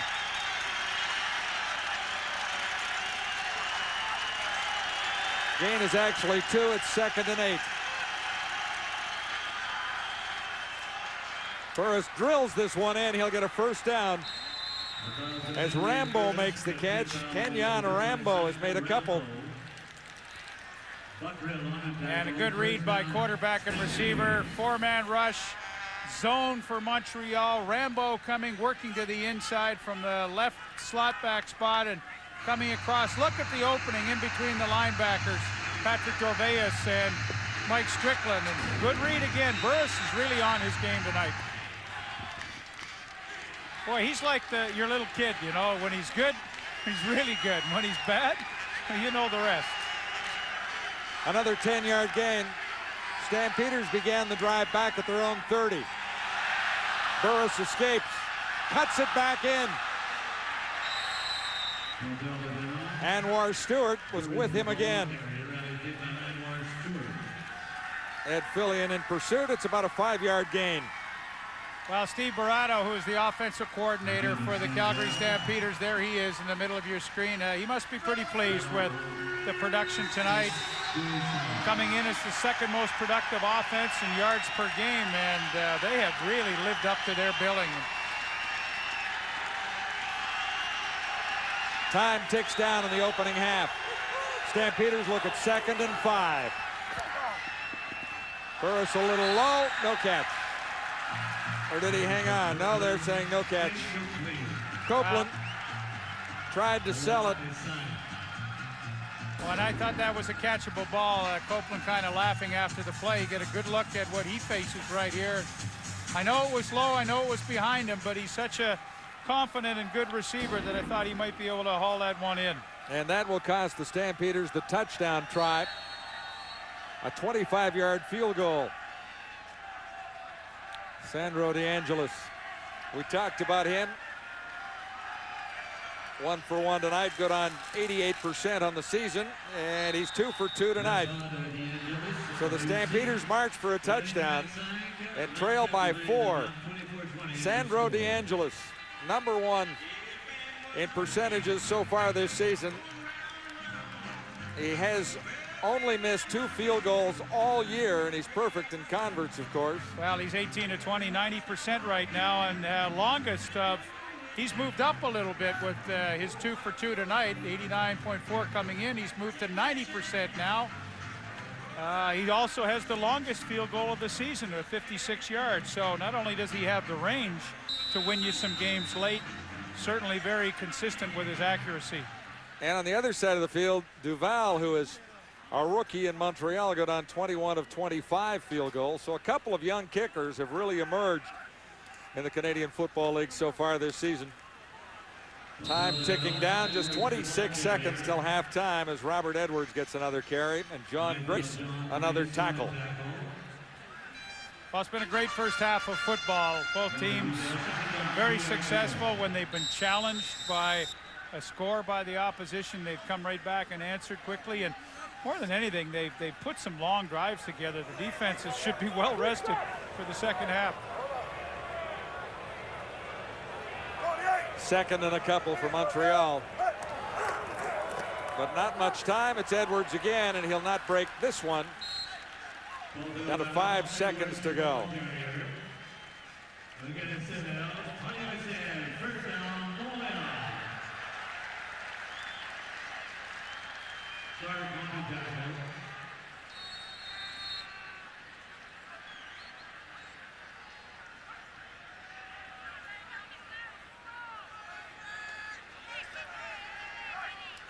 Last play, opening half, and Calvillo steps up and fires. There's the Alouettes kick to the end zone, looking for the single points. There's nobody onside. You hear the officials saying nobody onside, and no yards flagged in the end zone there as Watkins. Stala kicked it.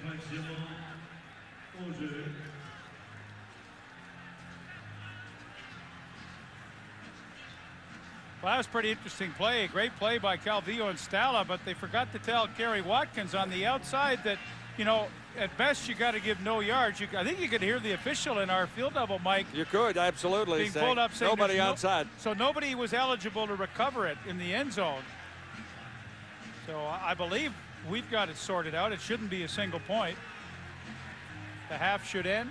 This was a play that the Stampeders pulled off last year, if you recall, and well, it was not read properly as far as they had a guy onside. How the officials looked at the play. The Stampeders at that time, with Mr. Dunnigan at the controls, had the play called perfectly and someone onside, but it didn't go their way. There is no infraction on the play. Montreal 81 was onside on the play, so there's no infraction for no yards. Calgary got the ball in the end zone, and it's dead in the end zone. Single point for Montreal. So what the officials were saying as to what we heard was incorrect. So the Alouettes will end the opening half on a single. And Montreal heads to the dressing room with a 5-point lead. Lots to talk about at the half.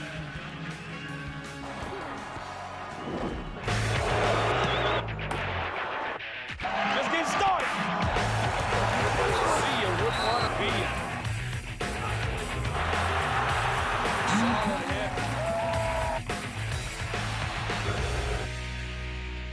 Trying to get it moving. You know, our thanks to Andre Prue for describing what happened there, because the viewers in the United States are going, what was that mess? What happened there? That's the Canadian Football League right there. Terry Vaughn, his drive. Terry Vaughn from University of Arizona Wildcats. University of Arizona. What a great drive that, institution, a great drive that gave them the lead that they have right now. But good half for Calgary and a good half for Henry Burris again. Yeah, he's really impressed me. I mean, he had over 400 yards passing last week in a losing effort, and he's on track, and he's right back where he was at the end of last year. And I'm going to show you some of the things he does well. Here are the first touchdown. You're going to see Burris roll out left. He's got bunch formation in here, and Carey's the guy you got to be looking at, because Ralph has got the backside post. And let me tell you, folks, the backside post, that's usually the forgotten man. But he is hustling for good reason, because Burris has great vision. He is forced up here as a result of this, and by reason of being forced up, he sees that the safety's out of position and throws a beautiful ball to Ralph for the touchdown. Schulte, this is the guy who's at the top of his game right now. Well, he really is, and let's take a look at another example. Here, he gets blitz pressure right up the middle, but look at the elevation on his feet by Henry Burris. Very decisive on who he's going to go to, and he ends up going to Nick Lewis. This was critical to keep the football moving and keep the play moving. But I think more than anything else, Henry Burris has to continue to play exceptionally well, because you know Anthony Calvillo is going to continue to pick on those defensive backs who are young. So young for the Stampeders. Schultz, he looked like Roger Staubach throwing a hot right there. It's taking you way back. Some of you guys probably don't know what I'm talking about. Oh, yeah, come on. That was a nice tag team, though, guys. And I want to talk about how physical things can be out there, especially on special teams. You look at Marte Jenkins last week against BC, had a breakout game. Here he is on kickoff coverage, taking out Tim Gilligan. Another look at it. This is nasty. Comes right across. Now, yes, he draws the flag, but I'm guaranteed everybody on the Calgary Stampeders sideline is going, nice job. Here he is coming on kickoff. It's a kickoff return team. He takes it, gives up his body. Look at his eyes right here. Come on. He has no hesitation. He knows what he's doing. He's trying to keep his cohort in crime, Ronnie Jenkins, who sat at home in Calgary this week, right there on the bench, because Marte Jenkins knows this is an opportunity. He's trying to rise to the occasion, giving up the body. Yeah, and that's what they're doing, and they're down by just 4. The Calgary Stampeders, they've gone win-loss all season long. If that pattern repeats, they'll get a win tonight, but that's a tall order. They've not won in Montreal since 1999, but this certainly helps. An early touchdown from Brent Ralph out of the University of, Schultze? Alberta. Come on. Not everybody played for Arizona. Night, Wendy's Friday Night Football. We got the Hamilton Tiger Cats taking on the BC Lions at the stadium at BC Place. Pre-game show at 9:30 Eastern Time, and the news involves the Hamilton Tiger Cats. The guy who led the CFL in sacks last year, Tim Cheatwood, had 14 of them, cut by the Houston Texans this week. He's rejoined the Ticats. He's back in the fold, back on the roster, expected to see some action tomorrow night at BC Place. Tim Cheatwood is back. So here's the deal. I mean, you know, what are we going to say? It's 7-0 versus 0-7. But Greg Marshall, who got his first win, by the way, in Vancouver, the season opener last year, says we're going there to make it a game. Yeah, well, how does an 0-7 team beat a 7-0 team? And I think there's really only one way: emotion. You've seen it time and time again with winless football teams, and the only time they ever get it done is when they seem to rise, just right out of their shoes almost. And that's tough to do on the road, guys. Jacques, but they are on the road, and they stayed in Winnipeg all week long. And I was talking to a couple of players, including Danny McManus, and he said this was like another training camp for us, but it wasn't as grueling because we only had one-a-day practices.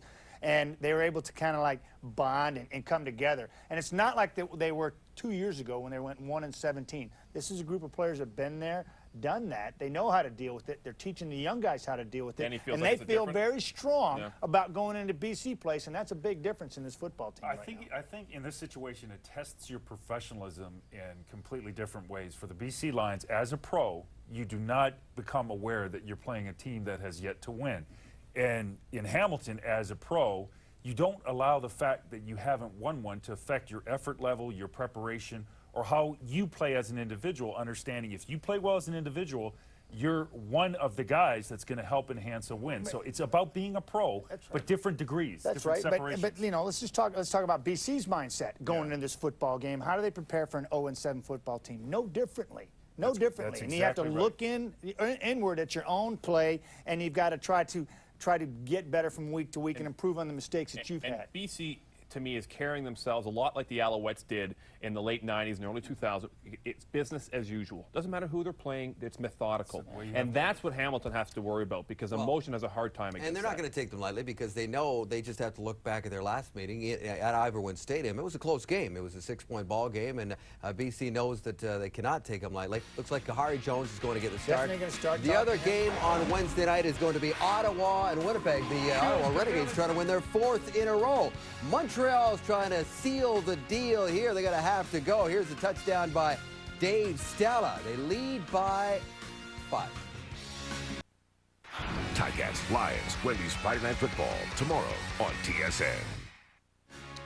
Well, the Boston Pizza CFL poll question for tonight. Who do the Alouettes miss the most from their receiving core last year? Anderson, Cahoon, Cavill, who's now in Edmonton, and it was between Ben Cahoon, who's hurt, you've seen him on the sidelines tonight, and Jermaine Copeland, who's playing for the opposition tonight. And Jermaine Copeland takes the majority of your vote. Here are the halftime numbers brought to you by Molson Canadian. Well, Dave, you look at the score, it's only a 5-point difference, but look at the statistics. They're even all the way down the board. The only difference is the turnover by Montreal 1, but Calgary, no turnovers. Remember the BC game? They already had 3 by this time in that game. Yeah, they finished the game with 5. It was not good, but they've cleaned it up. Don Matthews spoke with our Michael Whalen. Well, that's an unusual play. This is a barn burner, and we're starting to see everything out on the field. Well, those are plays that you try to utilize in this league. It has a lot of funny plays that allow you to get 1 point, so that was well executed, and we're very fortunate to get our point. Don, you lost Scott Fleury early in the game, but Paul Archer seems to be doing a heck of a job at guard. Yeah, it's a tough loss when you lose a guy like Fleury, but we have no choice. Archer's thrown in there, and now he has to play. Thank you very much. You're welcome. Jermaine Copeland had 29 touchdowns during his days as a Montreal Alouette. Here's his first against his old team. Jock, how much was he enjoying this? Well, the dance at the end, David, I'd suggest means a lot. Yeah? Yeah, there it goes. Yup, yup, yup. There's Nick Lewis. Take a few pictures. There we go. I don't dance. Rue St. Catharines in Montreal, one of my favorite streets anywhere. It's the Alouettes on top, 25-20, but the Stampeders have moved the ball effectively on the sideline. Here's Michael Whalen. Tom, I know your club wants to play aggressive football, but there were some major fouls that hurt you in that first half. Oh, no question. If we're going to come back and win this football game, we got to take care of those, and we address those at halftime. And no turnovers, and that's got to help you put points on the scoreboard. Oh, absolutely. We just got to make plays. We got to get our defense off the field, try to get 2 and outs or get a turnover. Offensively, we're doing what we need to do, but when we get in close, we got to try to get that 7 instead of the field goal. Thanks for stopping by, Tom. You're welcome. What really helped the Stampeders in this game so far to stay as close as they are to the hometown Alouettes was that opening drive. And when you look at Henry Burris, he has controlled the football well when he's had his hands on it. Well, he really has, and I think it's been the decision-making that's been so good for Burris tonight. He's on his game, good game plan, and Should be a great second half. Alouettes on the return. Second half is underway.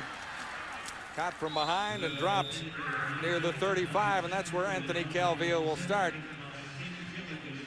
Looking at Calvillo, he's on his game too, as we've watched him so far tonight. You know what I think that Montreal has done so well this year, John? When they found out that Robert Edwards could be a terrific running back in this league, Calvillo doesn't have to throw the ball 40 times a game, and I think that's made them much more balanced, not nearly as predictable in the past, and they are a better football team for it. Well, and he's found his receivers at key times in this one tonight, and that's why the Alouettes have the lead at 25-20 and a first down. Montreal just across the 25. Calvillo had that one tipped back behind the line. Numbers on the quarterbacks look like this. Yeah, they've both been had great success. I think Burris, tremendous average right there, 171 yards is a good half for him. And for Calvillo, about what you might expect. I think they're going to throw 35 times a game. They're right about on that number right now. And so I think both quarterbacks tremendously efficient in that half of football, and I expect them to keep up the same kind of pace. Calvillo and the Alouettes look at 2nd and 10. 36-yard line. He stands in, and he'll get a first down on the connection to Kerry Watkins. And I love the formation. When Calvillo goes quads to the field, I've told you earlier tonight, that's 4 receivers to the wide side. You can guarantee that you've got one-on-one on the backside, and this time it's Kerry Watkins on the rookie Kobe Reinhardt, and this is pretty easy pass and catch because Reinhardt has to respect Watkins' speed. He's the most vertical receiver that Montreal has, and when you go quads to the field, you're going to get that look backside, and it's easy play every time. 12-yard gain. It's Edwards.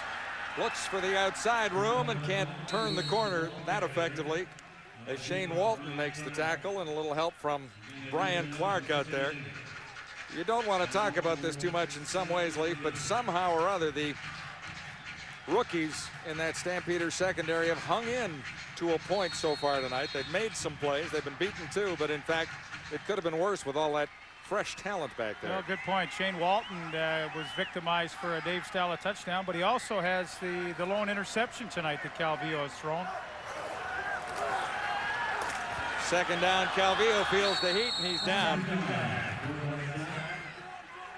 George White leading the Stampeder tacklers and celebrates that. Well, Calgary can get after the quarterback. What they don't have in interceptions this year, they've made up in sacks. And here comes George Wright.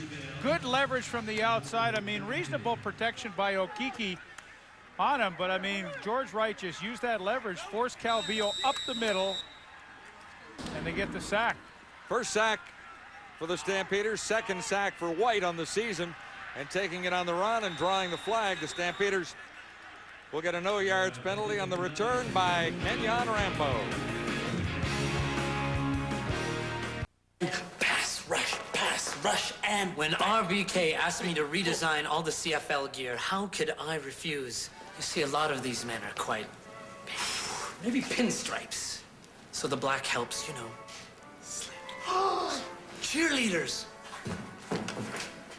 You're my scratching post. Red. So powerful, you know, so confident. Plus, it hides the blood stains. Sequence, Martin. Bring out the sequence. Maybe the lame.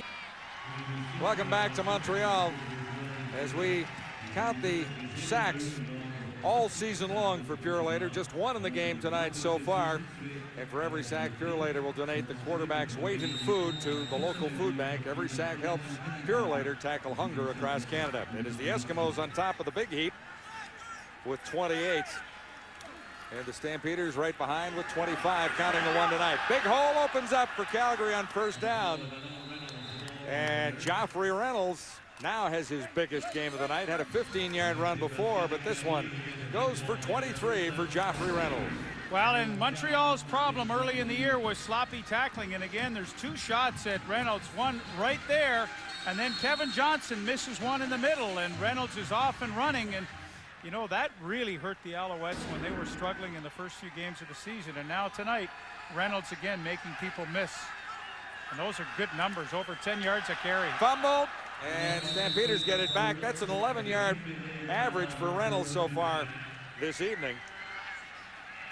And the Stampeders have had problems with the exchange a couple of times. That's the newcomer at center, Godfrey Ellis. The 2-yard loss. But that doesn't look like the exchange was the problem. It looked like Burris just dropped it.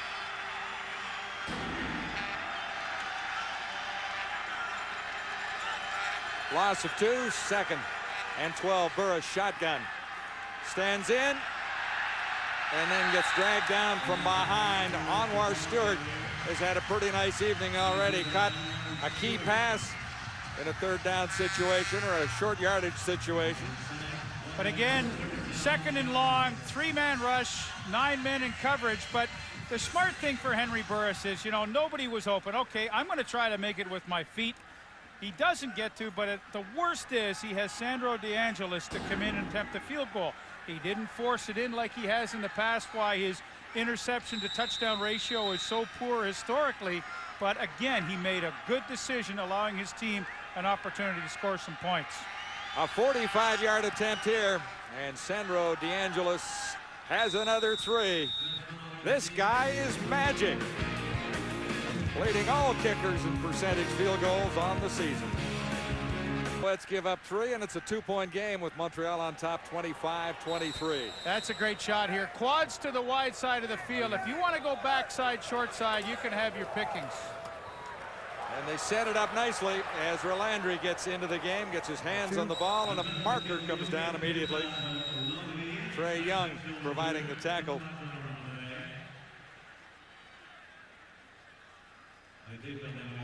They use Ezra Landry periodically in the backfield as a receiver, as a running back, and well, I just think it's a terrific change of pace to plant a seed with defenses that you have this explosive player. Holding. I mean, Montreal I like him in there. 10-yard penalty, remains 1st down. Holding on Terry Vaughn, who has a touchdown tonight and one spectacular catch as well. So the Alouettes are pushed back to the 25 and look at 1st and 20 from there.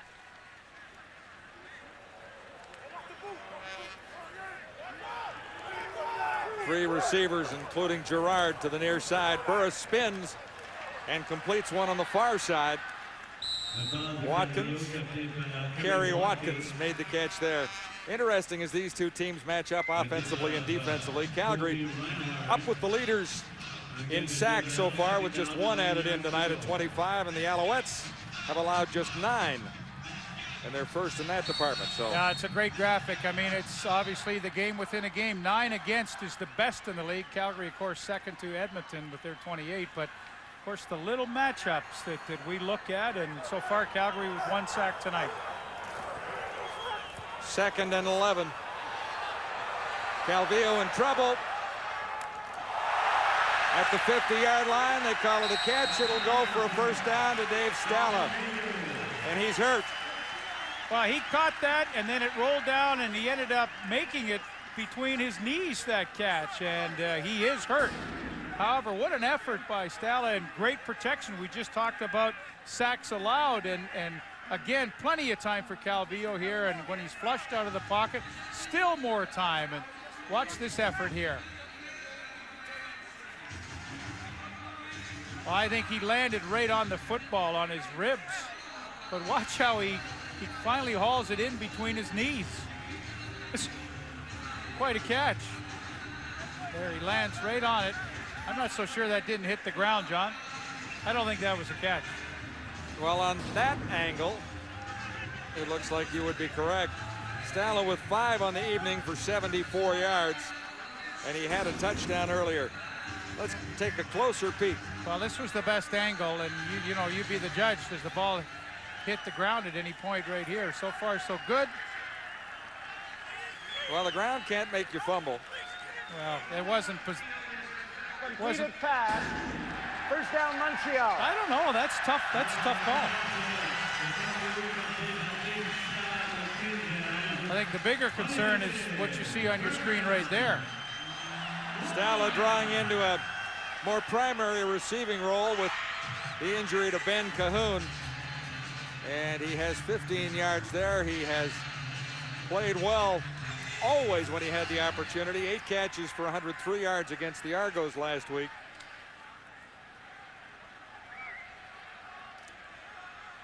But the medical staff continues to check out Stala. Well, he's a great target, too. He's 6'2", 203, and, you know, I love to watch him in the warm-up, and any game I ever do of Montreal's, I mean, he works as hard as any receiver to get ready for a game, and boy, he had 8 catches, as you mentioned, for 103 yards. Let's go back and have a look. He had a terrific first half against Toronto, but the only thing he didn't do was score that night. See how he comes back to the football? That's what I love about him. Technically, he's so sound. One of the great grads of St. Mary's, Dave Stala. And that's looking back to last week. 8 catches for 103 yards against the Argonauts. He has a first down for Montreal here, and Calvillo looks to the near side for Sylvain Girard. Wrapped up short of the first down. As Brian Clark got there, he's another ex-Alouette with a little more riding on this one tonight than well, he's got others. a lot riding on it tonight because a lot of his family and friends are watching on the MSG network back home in New Jersey, and what a play he makes. It looks like initially there's a lot of room for Sylvain Girard, but as he cuts back into the forest, one of those big trees came out and hammered him.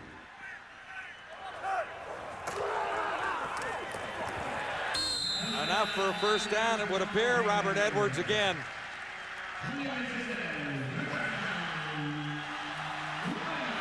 This is shades of the Alouettes in the past when they had Mike Pringle, and you know, Eric Lapointe is still out with a hamstring injury, but you could consistently count on that 3 or 4 yards you needed on second down, and the numbers tonight indicate that Robert Edwards is giving them that.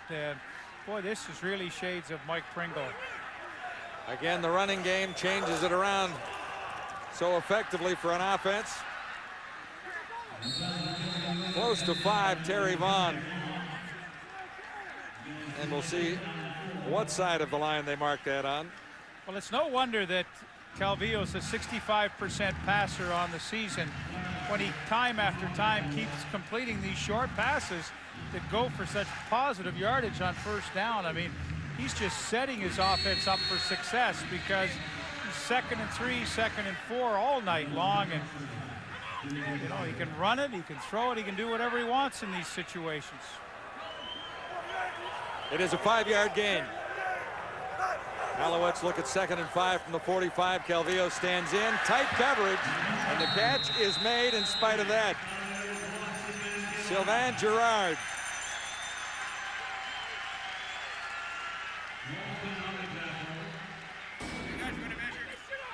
Well, again, it's 4 receivers wide side of the field, and it's kind of like a jailbreak. You don't know where everybody's going to go, and Girard comes back inside, and although pretty solid coverage on the play, he hangs on, takes a big hit. It looks like he's going to keep the chains moving. Close enough to measure to make sure. Both quarterbacks tonight, John, in this game have been so patient. You know, they've set up their opportunities, especially Calvillo, to go deep. He went deep to Terry Vaughn. But the quarterbacking tonight has, in my opinion, been flawless. They've been patient to wait for opportunities. They've thrown short, forcing DBs to come up, which they've been reluctant to do. From the 39, first down Montreal. Swing pass out to the far side, and well read defensively by the Stampeders. There'll be no gain for O'Neal Wilson. And well, this is almost perfectly played. Yeah, and Anthony Malbro's had a lot of looks at this play tonight, and to the right side of your screen, he sees it so quickly, as he should after about 6 attempts coming right at him, fights through the block and gets O'Neal Wilson down really for a loss of 3. So one of the few times that Calvillo's faced a 2nd and long tonight. Alouettes are out of field goal range. One would expect as it stands right now on 2nd down and 13. Open target. No catch. There was contact, but Girard, the intended receiver, pleads his case. And he's got a lot of witnesses that think he's got a point, but there is no penalty flag anywhere to be seen. Again, the illusion of the zone defense. Everybody in the crowd thinks that Girard is wide open, but that's the deep third of the field that Anthony Malbrough is responsible for, and I thought his timing was perfect to come over and break up that play. Watch the ball. Fraction. Not many in the stands agree with you or the officials, but it is a third down for the Alouettes in a punting situation here. High snap, and the Stampeders on the turnover will get a chance at this around midfield. The kick is finally made. Damon Duval shaken up as well. He is the Alouette kicker. Time to start thinking about your vote for Rogers Player of the Game. Text message your vote using your Rogers phone during the fourth quarter and send it to Go CFL. We have great nominees in a quarterback's duel here so far tonight. Calvillo versus Burris. And they've gone toe-to-toe from the opening sequence. So on the exchange, the Alouettes actually lost 10 yards on the punt, or at least the high snap that ended up in a short punt. Burris, wide open target. He'll get a first down on the far side. Brad Ralph has a touchdown tonight and a nice catch there to get the Stampeders deep in Montreal territory. Yeah, and this is where Henry Burris is so effective, in my opinion, when he goes to the rollout. He now has great sight lines downfield. He's got a protector out in front. They got in love with Copeland on the sidelines, and that left Ralph open. Go back to the punt that started the jailbreak for Damon Duval, and Brian Clark absolutely unloaded on him. And Duval looked shaky when he left the field, and I see him over there kicking some balls now, so I suspect he's okay. Or was that Stala taking a few punts? Might have been Stala. 31-yard gain. Stampeders trying to get even in this one. Reynolds has to reverse his field. He was stopped momentarily and fought for an extra 6 yards, going back the other way. Well, Dave Stala was the punter and place kicker when he was at St. Mary's University. In fact, Duval kicked out of the game a week ago in Toronto. Stala was pressed into action and had about, I think, a 48-yarder. And he has a point here tonight when he kicked it into the end zone. After making a catch. I think Duval's okay, though. Look at him there. He's all right.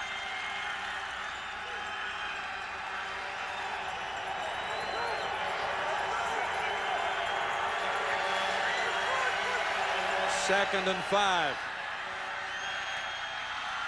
Down to the 2-yard line. Copeland. Jermaine Copeland has not been the busiest of the Stampeder receivers thus far tonight, but he's made some catches, has a touchdown. And Copeland gets them deep, but there's a penalty marker down back at the line. Onside, Montreal 54. Well, penalties decline. A good read again by Burris, who's really on his game tonight. He sees the blitz coming. That's one-on-one with Chapman on the outside. His best receiver, Copeland, gets positioned to the inside where he becomes a terrific target. Look at that, a position that he's got on Chapman. And, oh boy, Henry Burris, this is as good as I've seen him, John, in a long time. Copeland only 3 catches on the night so far for 30 yards. One of them, however, for a touchdown in the first half. And that last one for 17 yards to set the Stampeders up where they are right now. First and goal to go at the Alouette 2. Reynolds, and no signal yet. Yes, there is on the far side. It is a touchdown. The official on the far side came in and had it measured for Joffrey Reynolds and the touchdown as the Stampeders take the lead for the first time in a long time.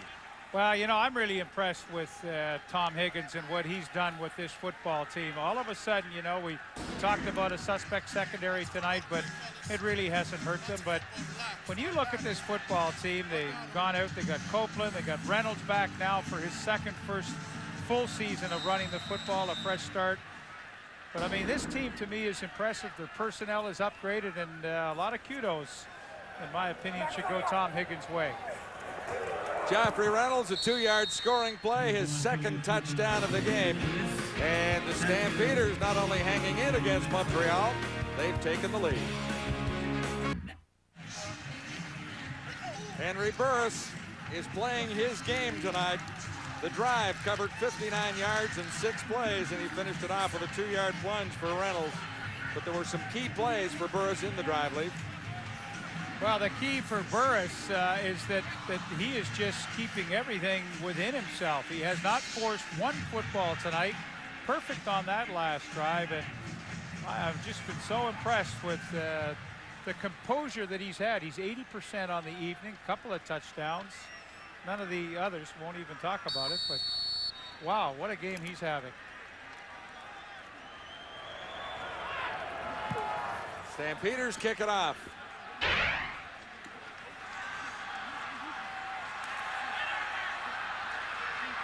Tim Gilligan, 2 Stampeders are there to greet him.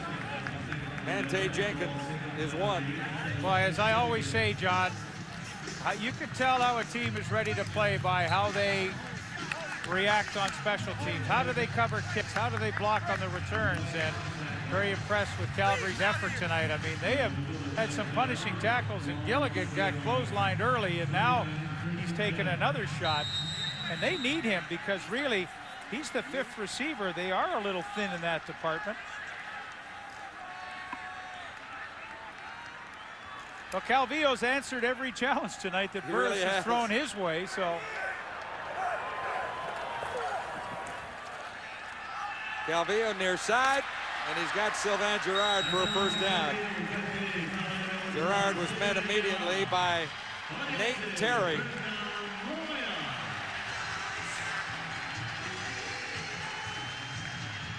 Calgary really willing to lay off the outside receivers of the Alouettes. Girard and Watkins, the 2 corners, Terry and Reinhardt, really have given a huge cushion tonight, especially on first down. And you know, Calvillo's smart. He's talking to Kevin Strasser upstairs, and they know this, and they expect to get it, and they're taking advantage of it. Running room to the outside, it's Edwards again. We've talked about him a lot. Trey Young over to make the tackle. Edwards with that amazing average coming in, 7.6 yards a carry, and he's been over that a time or two tonight. Watch Luke Fritz and Okiki. I love this play. You get your offside guard and tackle leading around the corner. This is the play that Jock Climby drew up in our pregame piece, where Edwards is so patient to wait for the blocks. He waited once again, and when the whole play unfolded, that's when he accelerates, and he gets 9, almost a first down. But when you've got backside linemen that are as quick as Okiki and Fritz, those are terrific plays to run. On track for another 100-yard game. He has 2 in succession coming into this one against Saskatchewan, and last week against Toronto. 200 plus. Mike Villemick takes the heavy sledding inside on 2nd and 1, and it'll be a first down for the Alouettes without question there. Well, again, you know, you get the pass to Girard, now a couple of running plays, very quickly back-to-back first downs, and Calvillo right back into the flow with his offense. Numbers on Edwards tonight, I suspect, with a whole quarter remaining, he could get to that 100-yard mark for the 3rd time in a row. Calvillo with time, and he's high and outside for his intended target. Dave Stala was the intended receiver there.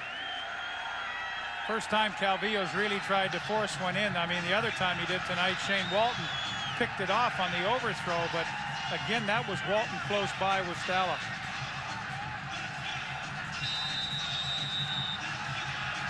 So here's the challenge. You know, you get 2nd and long. Here's the best offensive line right now in protecting the quarterback with only 9 sacks. Calgary 2nd best at sacking the quarterback with 25. Let's see what gives. Calvillo, high again.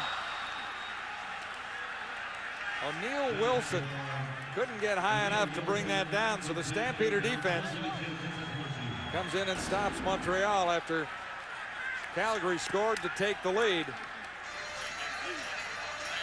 Well, and really, John Grace, number 7, the outside linebacker, he's the reason why that ball's overthrown. He got such a deep drop that Calvillo had to go high, and no way Wilson could get to it.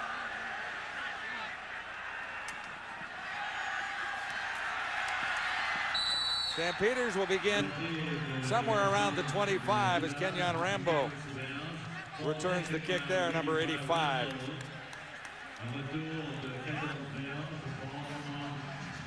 Looking ahead to Saturday, HBO Championship Boxing coming your way. 10:15 Eastern Time, 7:15 Pacific. Hope you can join us for that.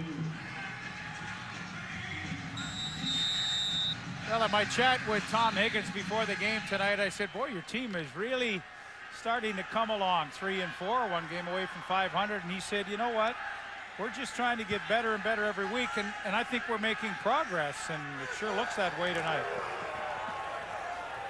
Good block there. Rambo. A little reverse on an end around there. Tim Strickland making the stop on the far side. The interesting thing for Calgary last week against the Lions, they finished 8 points in arrears to an unbeaten football team, but they handed so much away to the Lions in the early going, Leaf, that it was too hard to catch up. The Lions had 31 points on the board by halftime. Yeah, I mean, that was one of those games where the score was flattering at the end, but you know, I know the coaches, they take those kind of games and say, look, we lost, but we got to build on it, and they've been able to do that. Into the final seconds of the third quarter. Burris can't find anyone. A marker is down, and so is Henry Burris. Anwar Stewart has been effective tonight. But was he offside at the far side?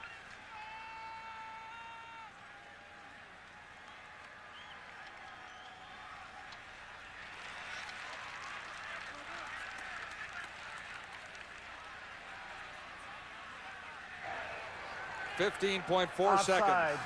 Calgary 81. Penalties decline. Third down. Gerald Harris was a step ahead of the play, so just that much left till three-quarter time. Burke Dales is in. Ezra Landry is back. Nice kick. Dales chases Landry all the way back to the 30. Tries to spread it out. Has about 8, maybe 9 yards on the return after a 52-yard boot. Zeros are up, no penalty markers are down, and that's the end of three quarters. Here in Montreal, a game that has had it all. And the Alouettes and the Stampeders are heading to the final quarter. It's a 5-point game, and the stats after three quarters brought to you by Rona, the how-to people. Close all the way there, too. Boy, you bet. I mean, everything down to time of possession, turnovers, everything. It's been a terrific three quarters of football, and why do I think the fourth quarter is going to be a dandy, too? Stampeders scored the last touchdown. Montreal gets a chance to answer here. And only about 4 yards off tackle left that time. Look at the scoreboard, 55 points up there already, and I think you're right. I don't think it's anywhere near being finished yet, well, as far as big-time plays are concerned. Well, I agree with you, and I think it's a tribute to both quarterbacks tonight. Excellent game plans. They're executing perfectly, and neither one of them is taking any chances to put their teams in a bad situation. So that leads me to believe that we've got 15 great minutes of football coming up right here. And there has been nothing wrong whatsoever with the initial 45 that we've watched here tonight. It's been a seesaw battle since the Stampeders opened the scoring. And here's what the Calgary guys are about tonight. They want to end that 7-game losing streak against Montreal. Well, there's a lot of teams that have been in that boat the way Montreal's played the last few years. But this would be a great place to do it. A tough place to come in and steal a win from. But through three quarters, the Stampeders are full measure for their 5-point lead.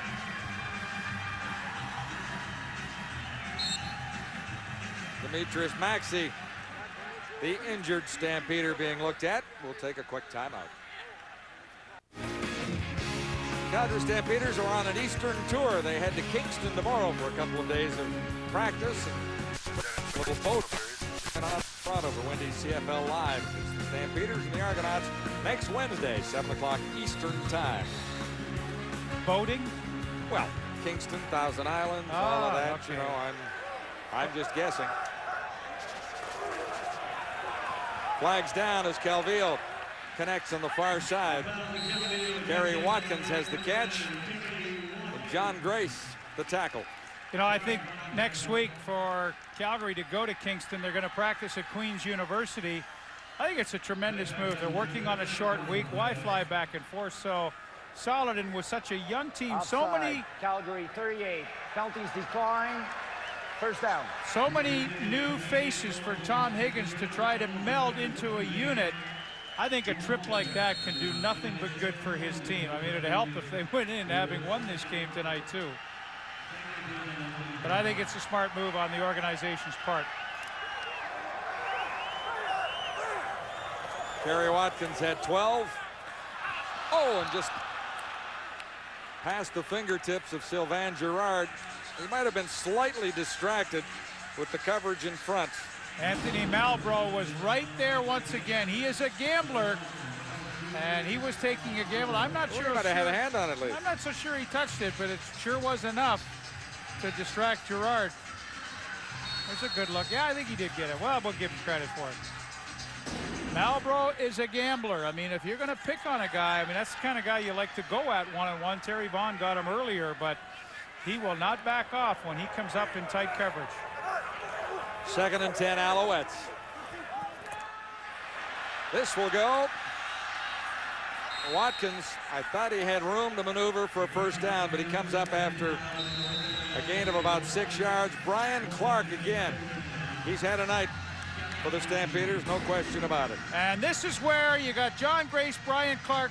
Watch the depth they get in this area here. So when the receiver makes the catch underneath the coverage, they're in perfect position to come up and support and make the play. Look at this, all ready to make the tackle. There's no way he's going to pick up the first down.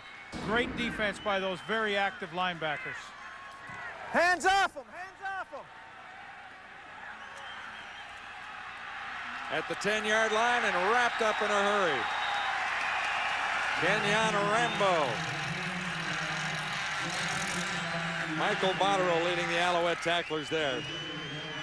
Why does it seem tonight, John, that Henry Burris has been starting his drives a lot deeper in his own territory than Anthony Calvillo has? And once again now, I mean, you know, in a game that's so close and field position being so important, the focus now is to try to get at least 2 first downs. So, you know, if you have to bring in your punter, Burke Dales, at least you give him some breathing room. So, hey, do we want to score points in every drive? Sure we do. But the main focus when you're backed up is to get at least 2 first downs and regain field position. You don't want to give too much back to the Alouettes from this territory when you've got a 5-point lead. So far, the Alouettes have been held off the scoreboard in the second half. And Reynolds stretched out by Strickland.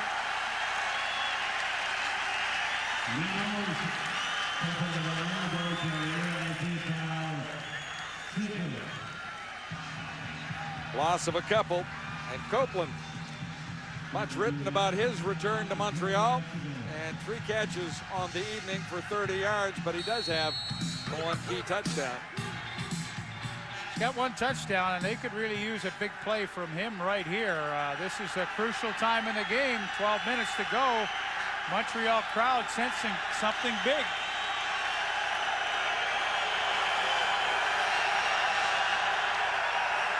Loss of 2, making it 2nd and 12, and the Stampeders will kick it away from deep in Calgary territory. Nick Lewis was the intended receiver there. Really the first shot that Burris has taken tonight as he's been able to stand pretty tall in the pocket. Have a look, John Nix coming in, 66, is going to get the pressure finally. And well, you'll get a good look at what Burris is looking at. There's the pressure. And probably the first throw tonight that I could honestly say Burris has put it into a spot where he tried to force it in there. It looked a little dangerous. Well, now what do you do? 5-point lead. I think I give up the safety right here. And field position is so important when you're playing against a team like Montreal. I give it up. 12-12 to go, 4th quarter. Burke Dales will do that. Yeah. Surrender the 2. And it's a 3-point game. Alouettes, Stampeders. right down to the wire with lots to go here in the fourth quarter. The Stampeders give up 2, and Montreal begins at the 35. In a 3-point game, Calgary on top 30-27. Calvillo feels the heat, escapes, completes. Stala has the catch at the 50. You gotta like the way this guy plays the game. I absolutely love the way this guy plays the game, and you know, I mean, you look at all the little intangibles about a receiver. Can he run against the zone? Can he beat a guy man-to-man? And when your quarterback's in trouble, can he work a little bit harder than some of the others to become a good target? And he did that right there. I mean, he has the whole package. There's no question. Stala has 15. Alouettes have a first down.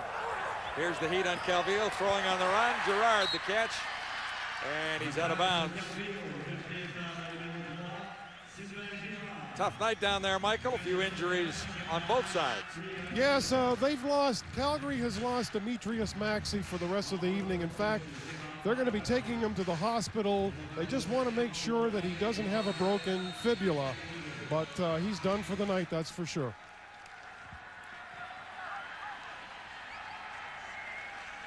Maxey will wear his full uniform to the hospital, it would appear, as he puts his shirt back on.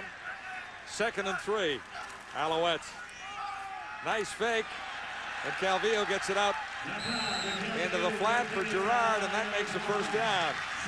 Well set up on the fake by Calvillo, and Gerard has made a contribution for Montreal.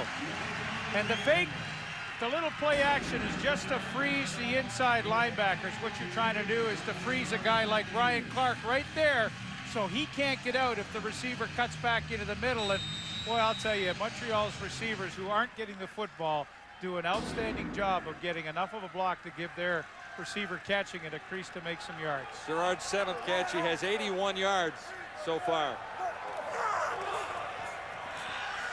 A little reverse, and it's Gerard with the ball. Sylvain Gerard. He'll have a first down. Kobe Reinhardt got over to make the tackle, playing in his first game in that Stampeders secondary. Well, have a look at quarterback Anthony Calvillo.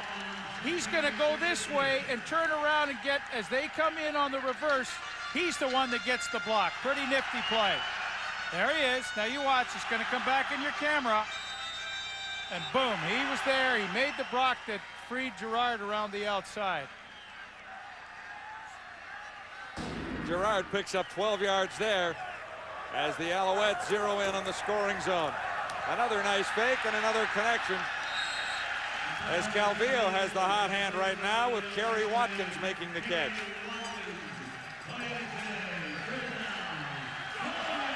You know, it's interesting how games shift, and there's always 2 or 3 turning points in a game, and just wondering now if that pressure on Burris by Nix in the end zone, the ball was incomplete. They give up the safety, good field position at the 35. Montreal's in the move. That whole sequence, you know, you tend to feel a little shift going on right now. Calvillo gets it away. Stala again. It looked like they ruled him down. Back about 6 yards. Positive yardage, however.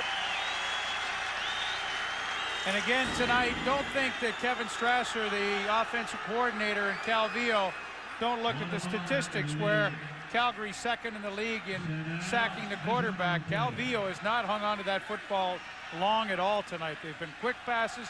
They've been short, letting his receivers make yards after the catch. There's Kevin up there. He structures the passing game, and, you know, everything's done for a reason. A little play action to throw the wide receiver screen to freeze the linebacker so they can't get out and support. Doug Barry, he handles a lot of the running game with Calvillo. He's on his, Calvillo's left.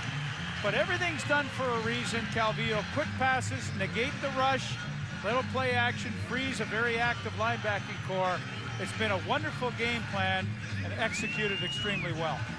Both teams have executed well. Dave Stala has the 7th catch of his night, and Tom Higgins, after his team took a lot of penalties early in the game. Well, this is a tough for Calgary. This Terrence Patrick, he's hurt, and he was in replacing Demetrius Maxey. So Randy Chevrier really is the only defensive lineman they have left when they play. There he is, former Edmonton Eskimo. But when you play a 30 defense, you at best carry 5 linemen, and they're going to test all of them tonight. There's Maxey. Serious injury for Maxey, really serious enough to send him to the hospital to check it out. Well, and what's tough is they're going to be working on a short week when they go to Toronto. Toronto, of course, you know, they're playing in Edmonton Saturday night. They even have a shorter week. And they have to travel home. And the Stampeders will be waiting for them in Argo land. Calgary, as we mentioned, making a little stop for a little practice and maybe a little R&R in Kingston, Ontario, on the journey back to Toronto from Montreal. So the Alouettes are 1st and 10 here, and Edwards straight ahead, plows his way down to the 2-yard line. He broke a couple of tackles there. He's a gamer, Robert Edwards. A 1st-round draft pick, hobbled by a horrible knee injury with the Patriots, and he's back playing the game. Boy, you think he's tough. First Grace gets him, then Clark gets him. Watch this. And at 6'2", 224, he breaks both tackles. Both tackles. My, oh, my. Perfect run. He gets 10 yards here. Look. 14 carries for 93, closing in on his 3rd straight 100-yard game. Edwards met by several white jerseys there. We've talked about him quite a bit, but the injury occurred playing flag football on the beach as part of the Pro Bowl in Hawaii after he had an 1,100-yard season with the New England Patriots, and it's taken him a while to get back to football.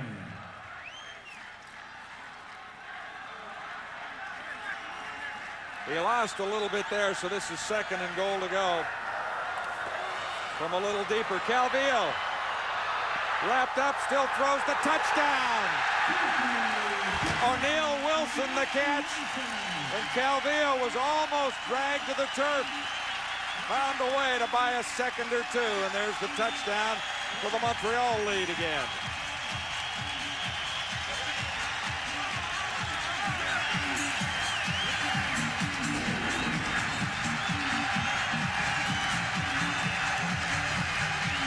Well, Khalid's had a chance right there to be a hero. He couldn't do it. Everybody relaxed in the secondary, and O'Neal Wilson with his 1st touchdown of the season, the recipient. And everybody's so excited we don't have a holder in there right now. Normally, Dave Stala is the holder. But a great drive by Calvillo. You know, John, I talked about a bit of a shift. Montreal number 15, 5-yard penalty. A bit of shift in momentum. And, you know, one good defensive series set the tone. Safety, then a big touchdown drive by Calvillo. And once again, they're back in the lead. 8 plays, 75 yards. Stala is in fact the holder. I wonder if he'd been nicked up a little bit. Usually the holder doesn't forget to come in. David Duval is the kicker, but Stalvio's the backup kicker for these Alouettes. Back to a Montreal lead at 34-30, 7:50 to go. Here's the game story tonight, brought to you by Sport Check, the power of sport. Well, more guys moving up the ladder. Calvillo, terrific night, 5th all-time. Terry Vaughn passes Don Narcisse, 5th all-time. And Henry Burris, a super consistent evening, and Jermaine Copeland held to 3 catches, but 1 goes for a touchdown. Well, the trouble with Burris is, you know, he's had a great 3.5 quarters, but he's going to have to finish that game off if he wants to pull this out. Marte Jenkins gets to the 30-yard line, and that's where the Stampeders will begin a crucial drive, trailing by 4 points, so they have to hit the end zone or get in field goal range twice somehow to keep the Alouettes out of that.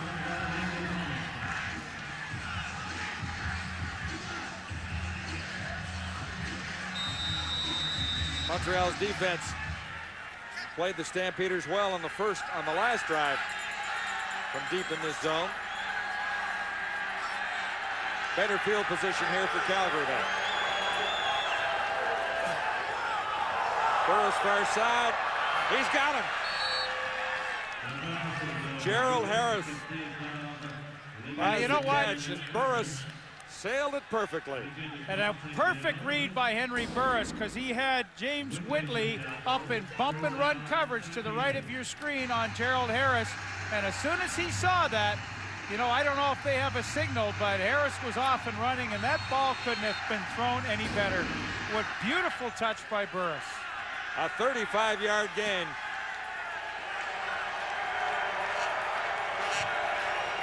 Stampeders set up at the 45.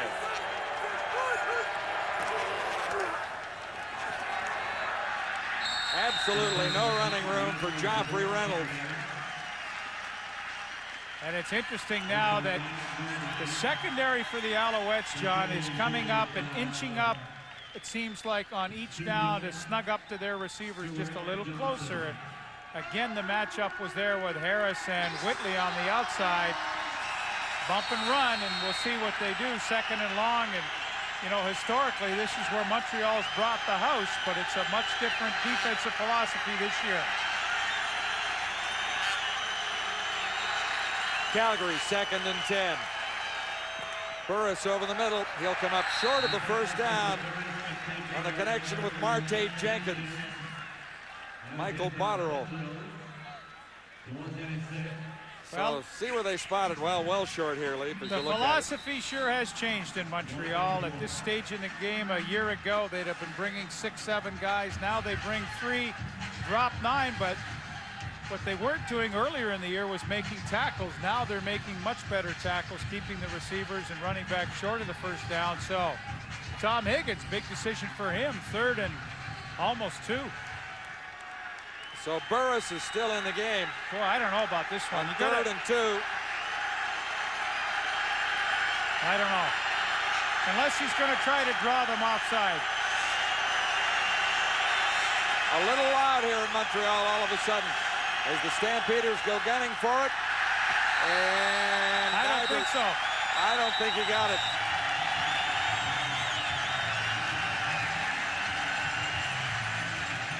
Well, John, I question the decision, and I equally question the call of that running play with that tight a formation.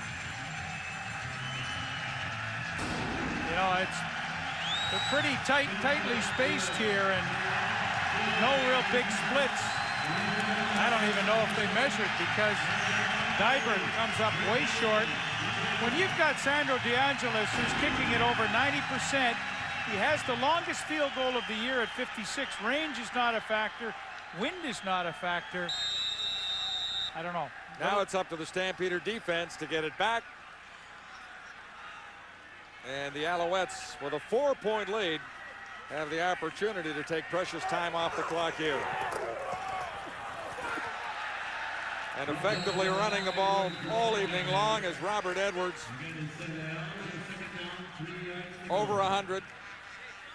You know, John, we used to have a saying, you know, with the offensive line, you know, give yourself a little corn space, you know, get those corns of your toes a little farther apart. And you really look at the offensive line splits here. It's so tight from tackle to tackle that you almost play into the hands of the defense, because there's no angles. And, you know, Dybert didn't come close. And you talk about a flow and momentum. Short of the first down as Abdullah comes through. Edwards with 17 carries for 102 yards now. Yeah, Corey Reinhardt, the corner, was blitzing, and he helped out Abdullah on that play as well.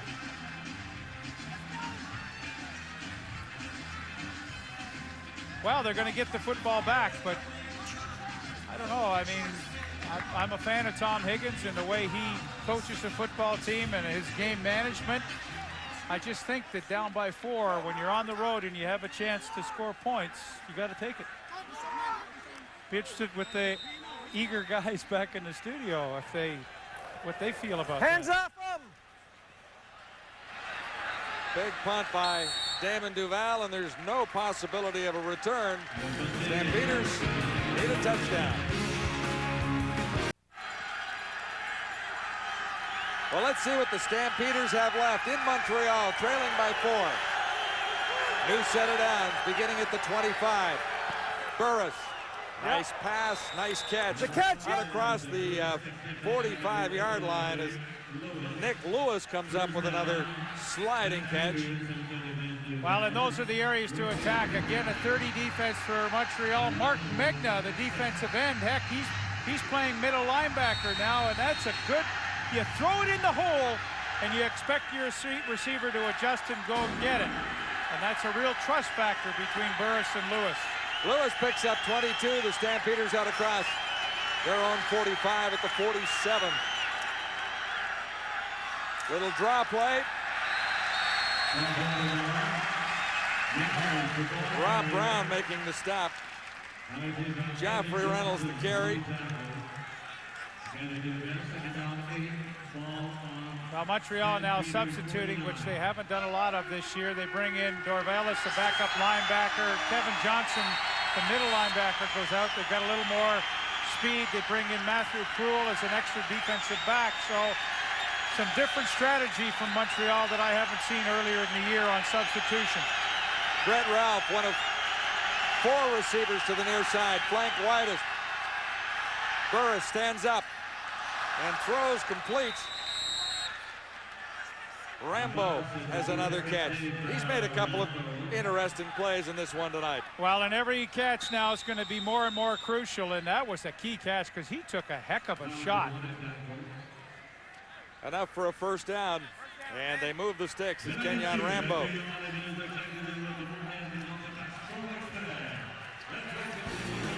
Makes the catch. 3-minute warning here in Montreal. 1st and 10 Calgary when we get back. Here are the Stampeders with a chance to drive for the Montreal end zone. Trailing by 4, first down at the 45. Burris brings it down and takes off. Henry Burris will get a first down and more. Sliding safely inside the 15. Burris at his best in this one tonight. Oh, he really is. I mean, he's used his feet so effectively at critical times. Instead of forcing the ball in downfield, he knows it's a 4-man rush. He knows there could be a lane to run in. Hey, he wants to complete a ball, but you know what?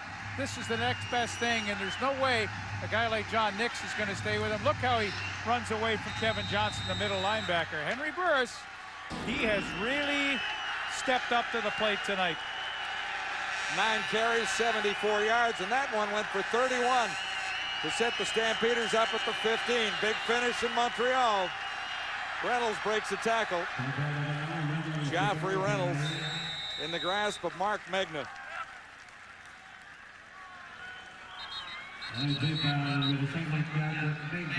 About 4 yards. Call it 2nd and 6 to come. Well, by not going for the field goal the last possession where they turned it over on downs, I think Calgary's really backed themselves into a corner here where I believe now with 2:24 to go, they're playing 3-down football. I mean, they need a touchdown. I don't think they can count on getting the ball back again. 2:13 on the clock. Alouette fans a little noisy right now. Low snap, Burris has it. Toss to the end zone. Can he adjust? Flags are down. Interference will be called. Copeland was the target, and he draws an interference penalty.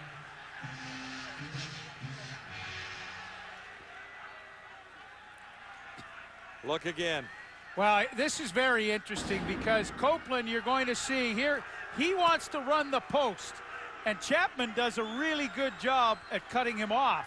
But then Copeland changes his mind and says, well, you know what? I'm going to go upfield. Well, there's Forward the hole pass right there. interference. Montreal number 40. Ball will be spotted on the 1-yard line. First down. That's a great call by the officials. Great call to see that. Lamar Chapman had a hold of the jersey. So here are the Stampeders with a chance to take the lead. 2:01 to play. Calgary down by 4. And touchdown there. So the Stampeders have the touchdown.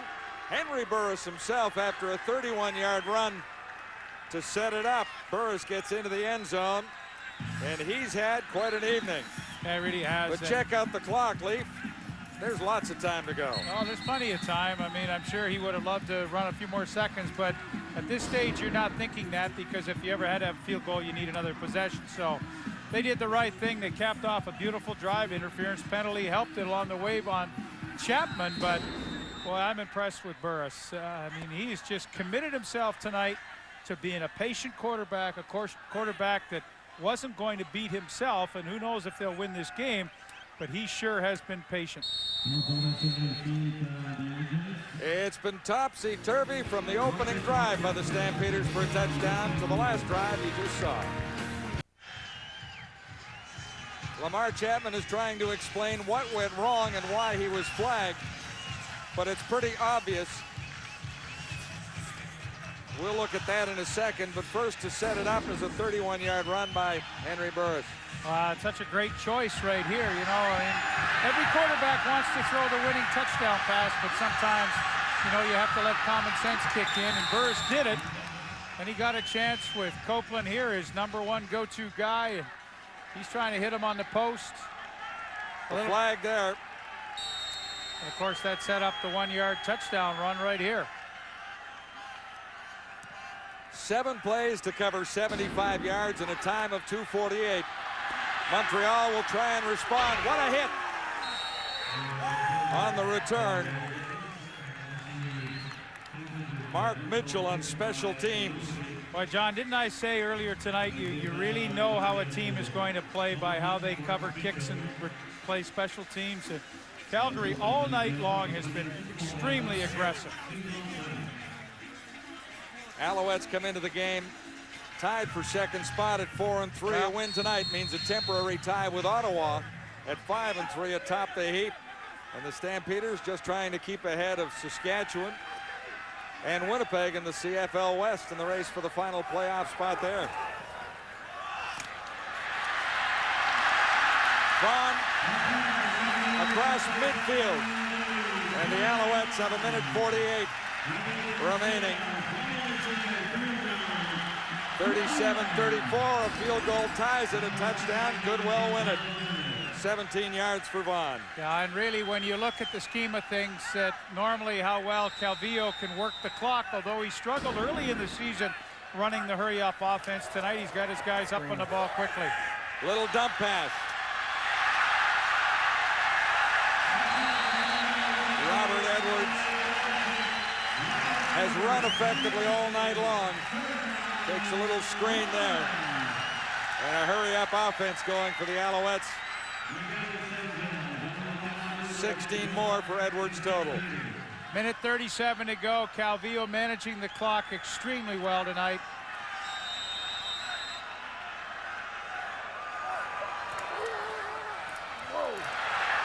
On the ground, Edwards.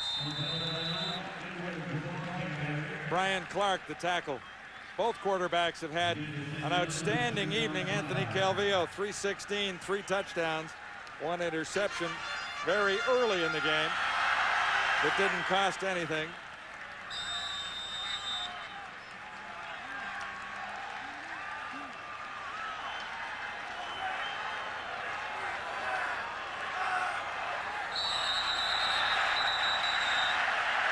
.119 to go. Who moved first? It's a procedure call. Well, you know, that's a pretty big penalty because you got Damon Duval. His longest field goal of the season has been 49 yards. And that's you know, if you throw an incompletion here after they accept the 5-yard penalty, and you're right about 49, 50 yards. There he is.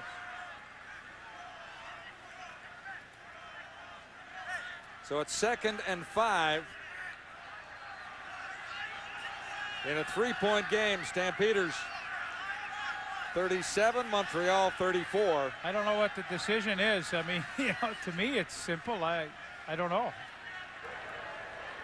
Procedure. Montreal 69. 5-yard penalty. Still 2nd down.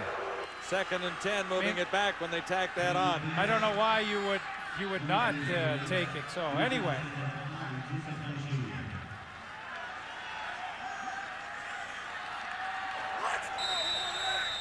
Up to the Stampeder defense to hang in here. Calvillo, complete far side. Should have the first down to Watkins over there. Clutch catch. John Grace the tackle, but a great throw again by Calvillo. And again, here's Watkins. I mean, Kobe Reinhardt, the rookie corner, is absolutely reluctant to come up and play tight coverage. And I'll tell you, when you get into this kind of a situation in any game, I mean, at some point in time, you got to step up and be counted. And that's far too easy on 2nd and 10 to just allow Watkins that 10 yards. And you know, these are crucial plays. You got young guys, a lot of stuff going through their head, but I think at some point you have to step up and just what we say, play football, and that means one-on-one. By about an inch.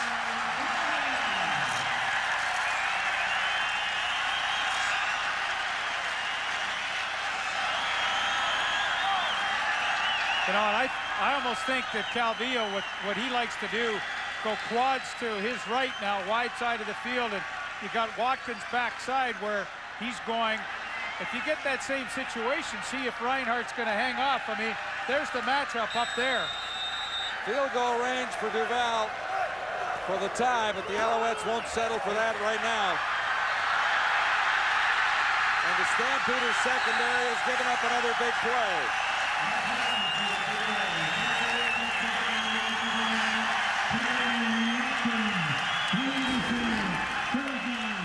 Well, again, here it is. I mean, look at that space. That's too much at this stage of the game. That's too easy. You got to come up and play football. And I know you're a rookie, and I know it's a tough stage of the game, but my, oh my, that's just too easy. And Lawrence Deck was in there on the corner. And 21 yards to gain. Calvillo is wrapped up and then tried to shovel it off for Edwards. Incomplete. What a heads-up play by Calvillo to avoid the sack, though. I mean, he can throw it underhand like that, and the pressure was coming. Calgary certainly not laying back, bringing a few extra folks to try to disrupt Calvillo at this stage. Well, here we go. 57 seconds, lots of time. This is it. It's all on the line here. 57 seconds to go. Batted down. Abdullah. Raheem Abdullah got a hand on it. And so Calvillo will look to tie it with a field goal. Under a minute to go, 53.6 seconds. He's 6'5". He's got the big wingspan, and watch when he gets upfield, puts the hands up right there. What a terrific job. And well, it almost seems fitting, John, that we have overtime tonight. An 18-yard chip shot for Damon Duval, hitting on 83% of his tries coming into the game tonight. He's 1 for 1. Really the only flaw in his season. No doubt. No doubt at all. He missed in Ottawa in the overtime, and that allowed the Renegades to come back and win that game. Well, there's 50 seconds to go. I mean, you know, it could be overtime, but, you know, unless Duval gets it deep, I got to believe that if Henry Burris has any kind of reasonable field position after this change of possession on the kickoff return, well, he's going to take it at the 35, which is probably a, you know, it's probably a really good idea. Why kill some seconds on a kick return? And, you know, you got to be thinking in the back of your mind, rookie kicker Sandro DeAngelis has the longest field goal so far in the league this year of 56 yards. Wind is not a factor at all tonight. Dead calm in Montreal this evening. Well, I know Burris for a fact. When he's got this kind of lineup in there, he's going to try to win it. 37-37. A little time for a Calgary drive. Burris has room to the far side himself. A great run for Burris out to midfield, and that's critical right there, as Burris picks up almost 20 yards.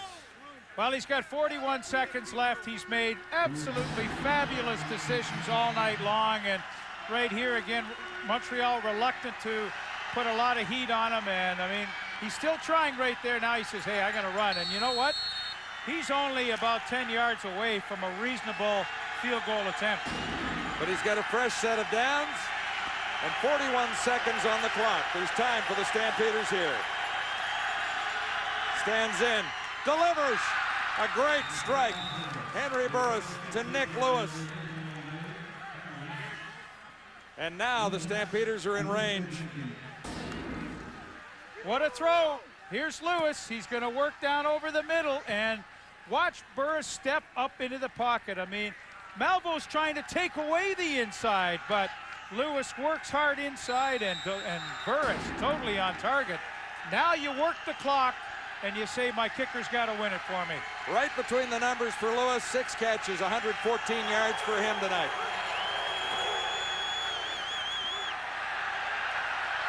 Reynolds won't go down. But he got it. He was desperately trying to get to the middle of the field, so his kicker will have a dead-on shot. 17.9, you kick it now, don't you? Oh, you absolutely second down. Absolutely kick it on second down in case there's a procedure penalty or an offside. You don't want to ever take it to third down. You want to have 2 chances, a muff snap. I don't believe they're going to do that. I think they're just going to run it right down or call a timeout. Well, I think they better do something fast. Yeah. They called the timeout.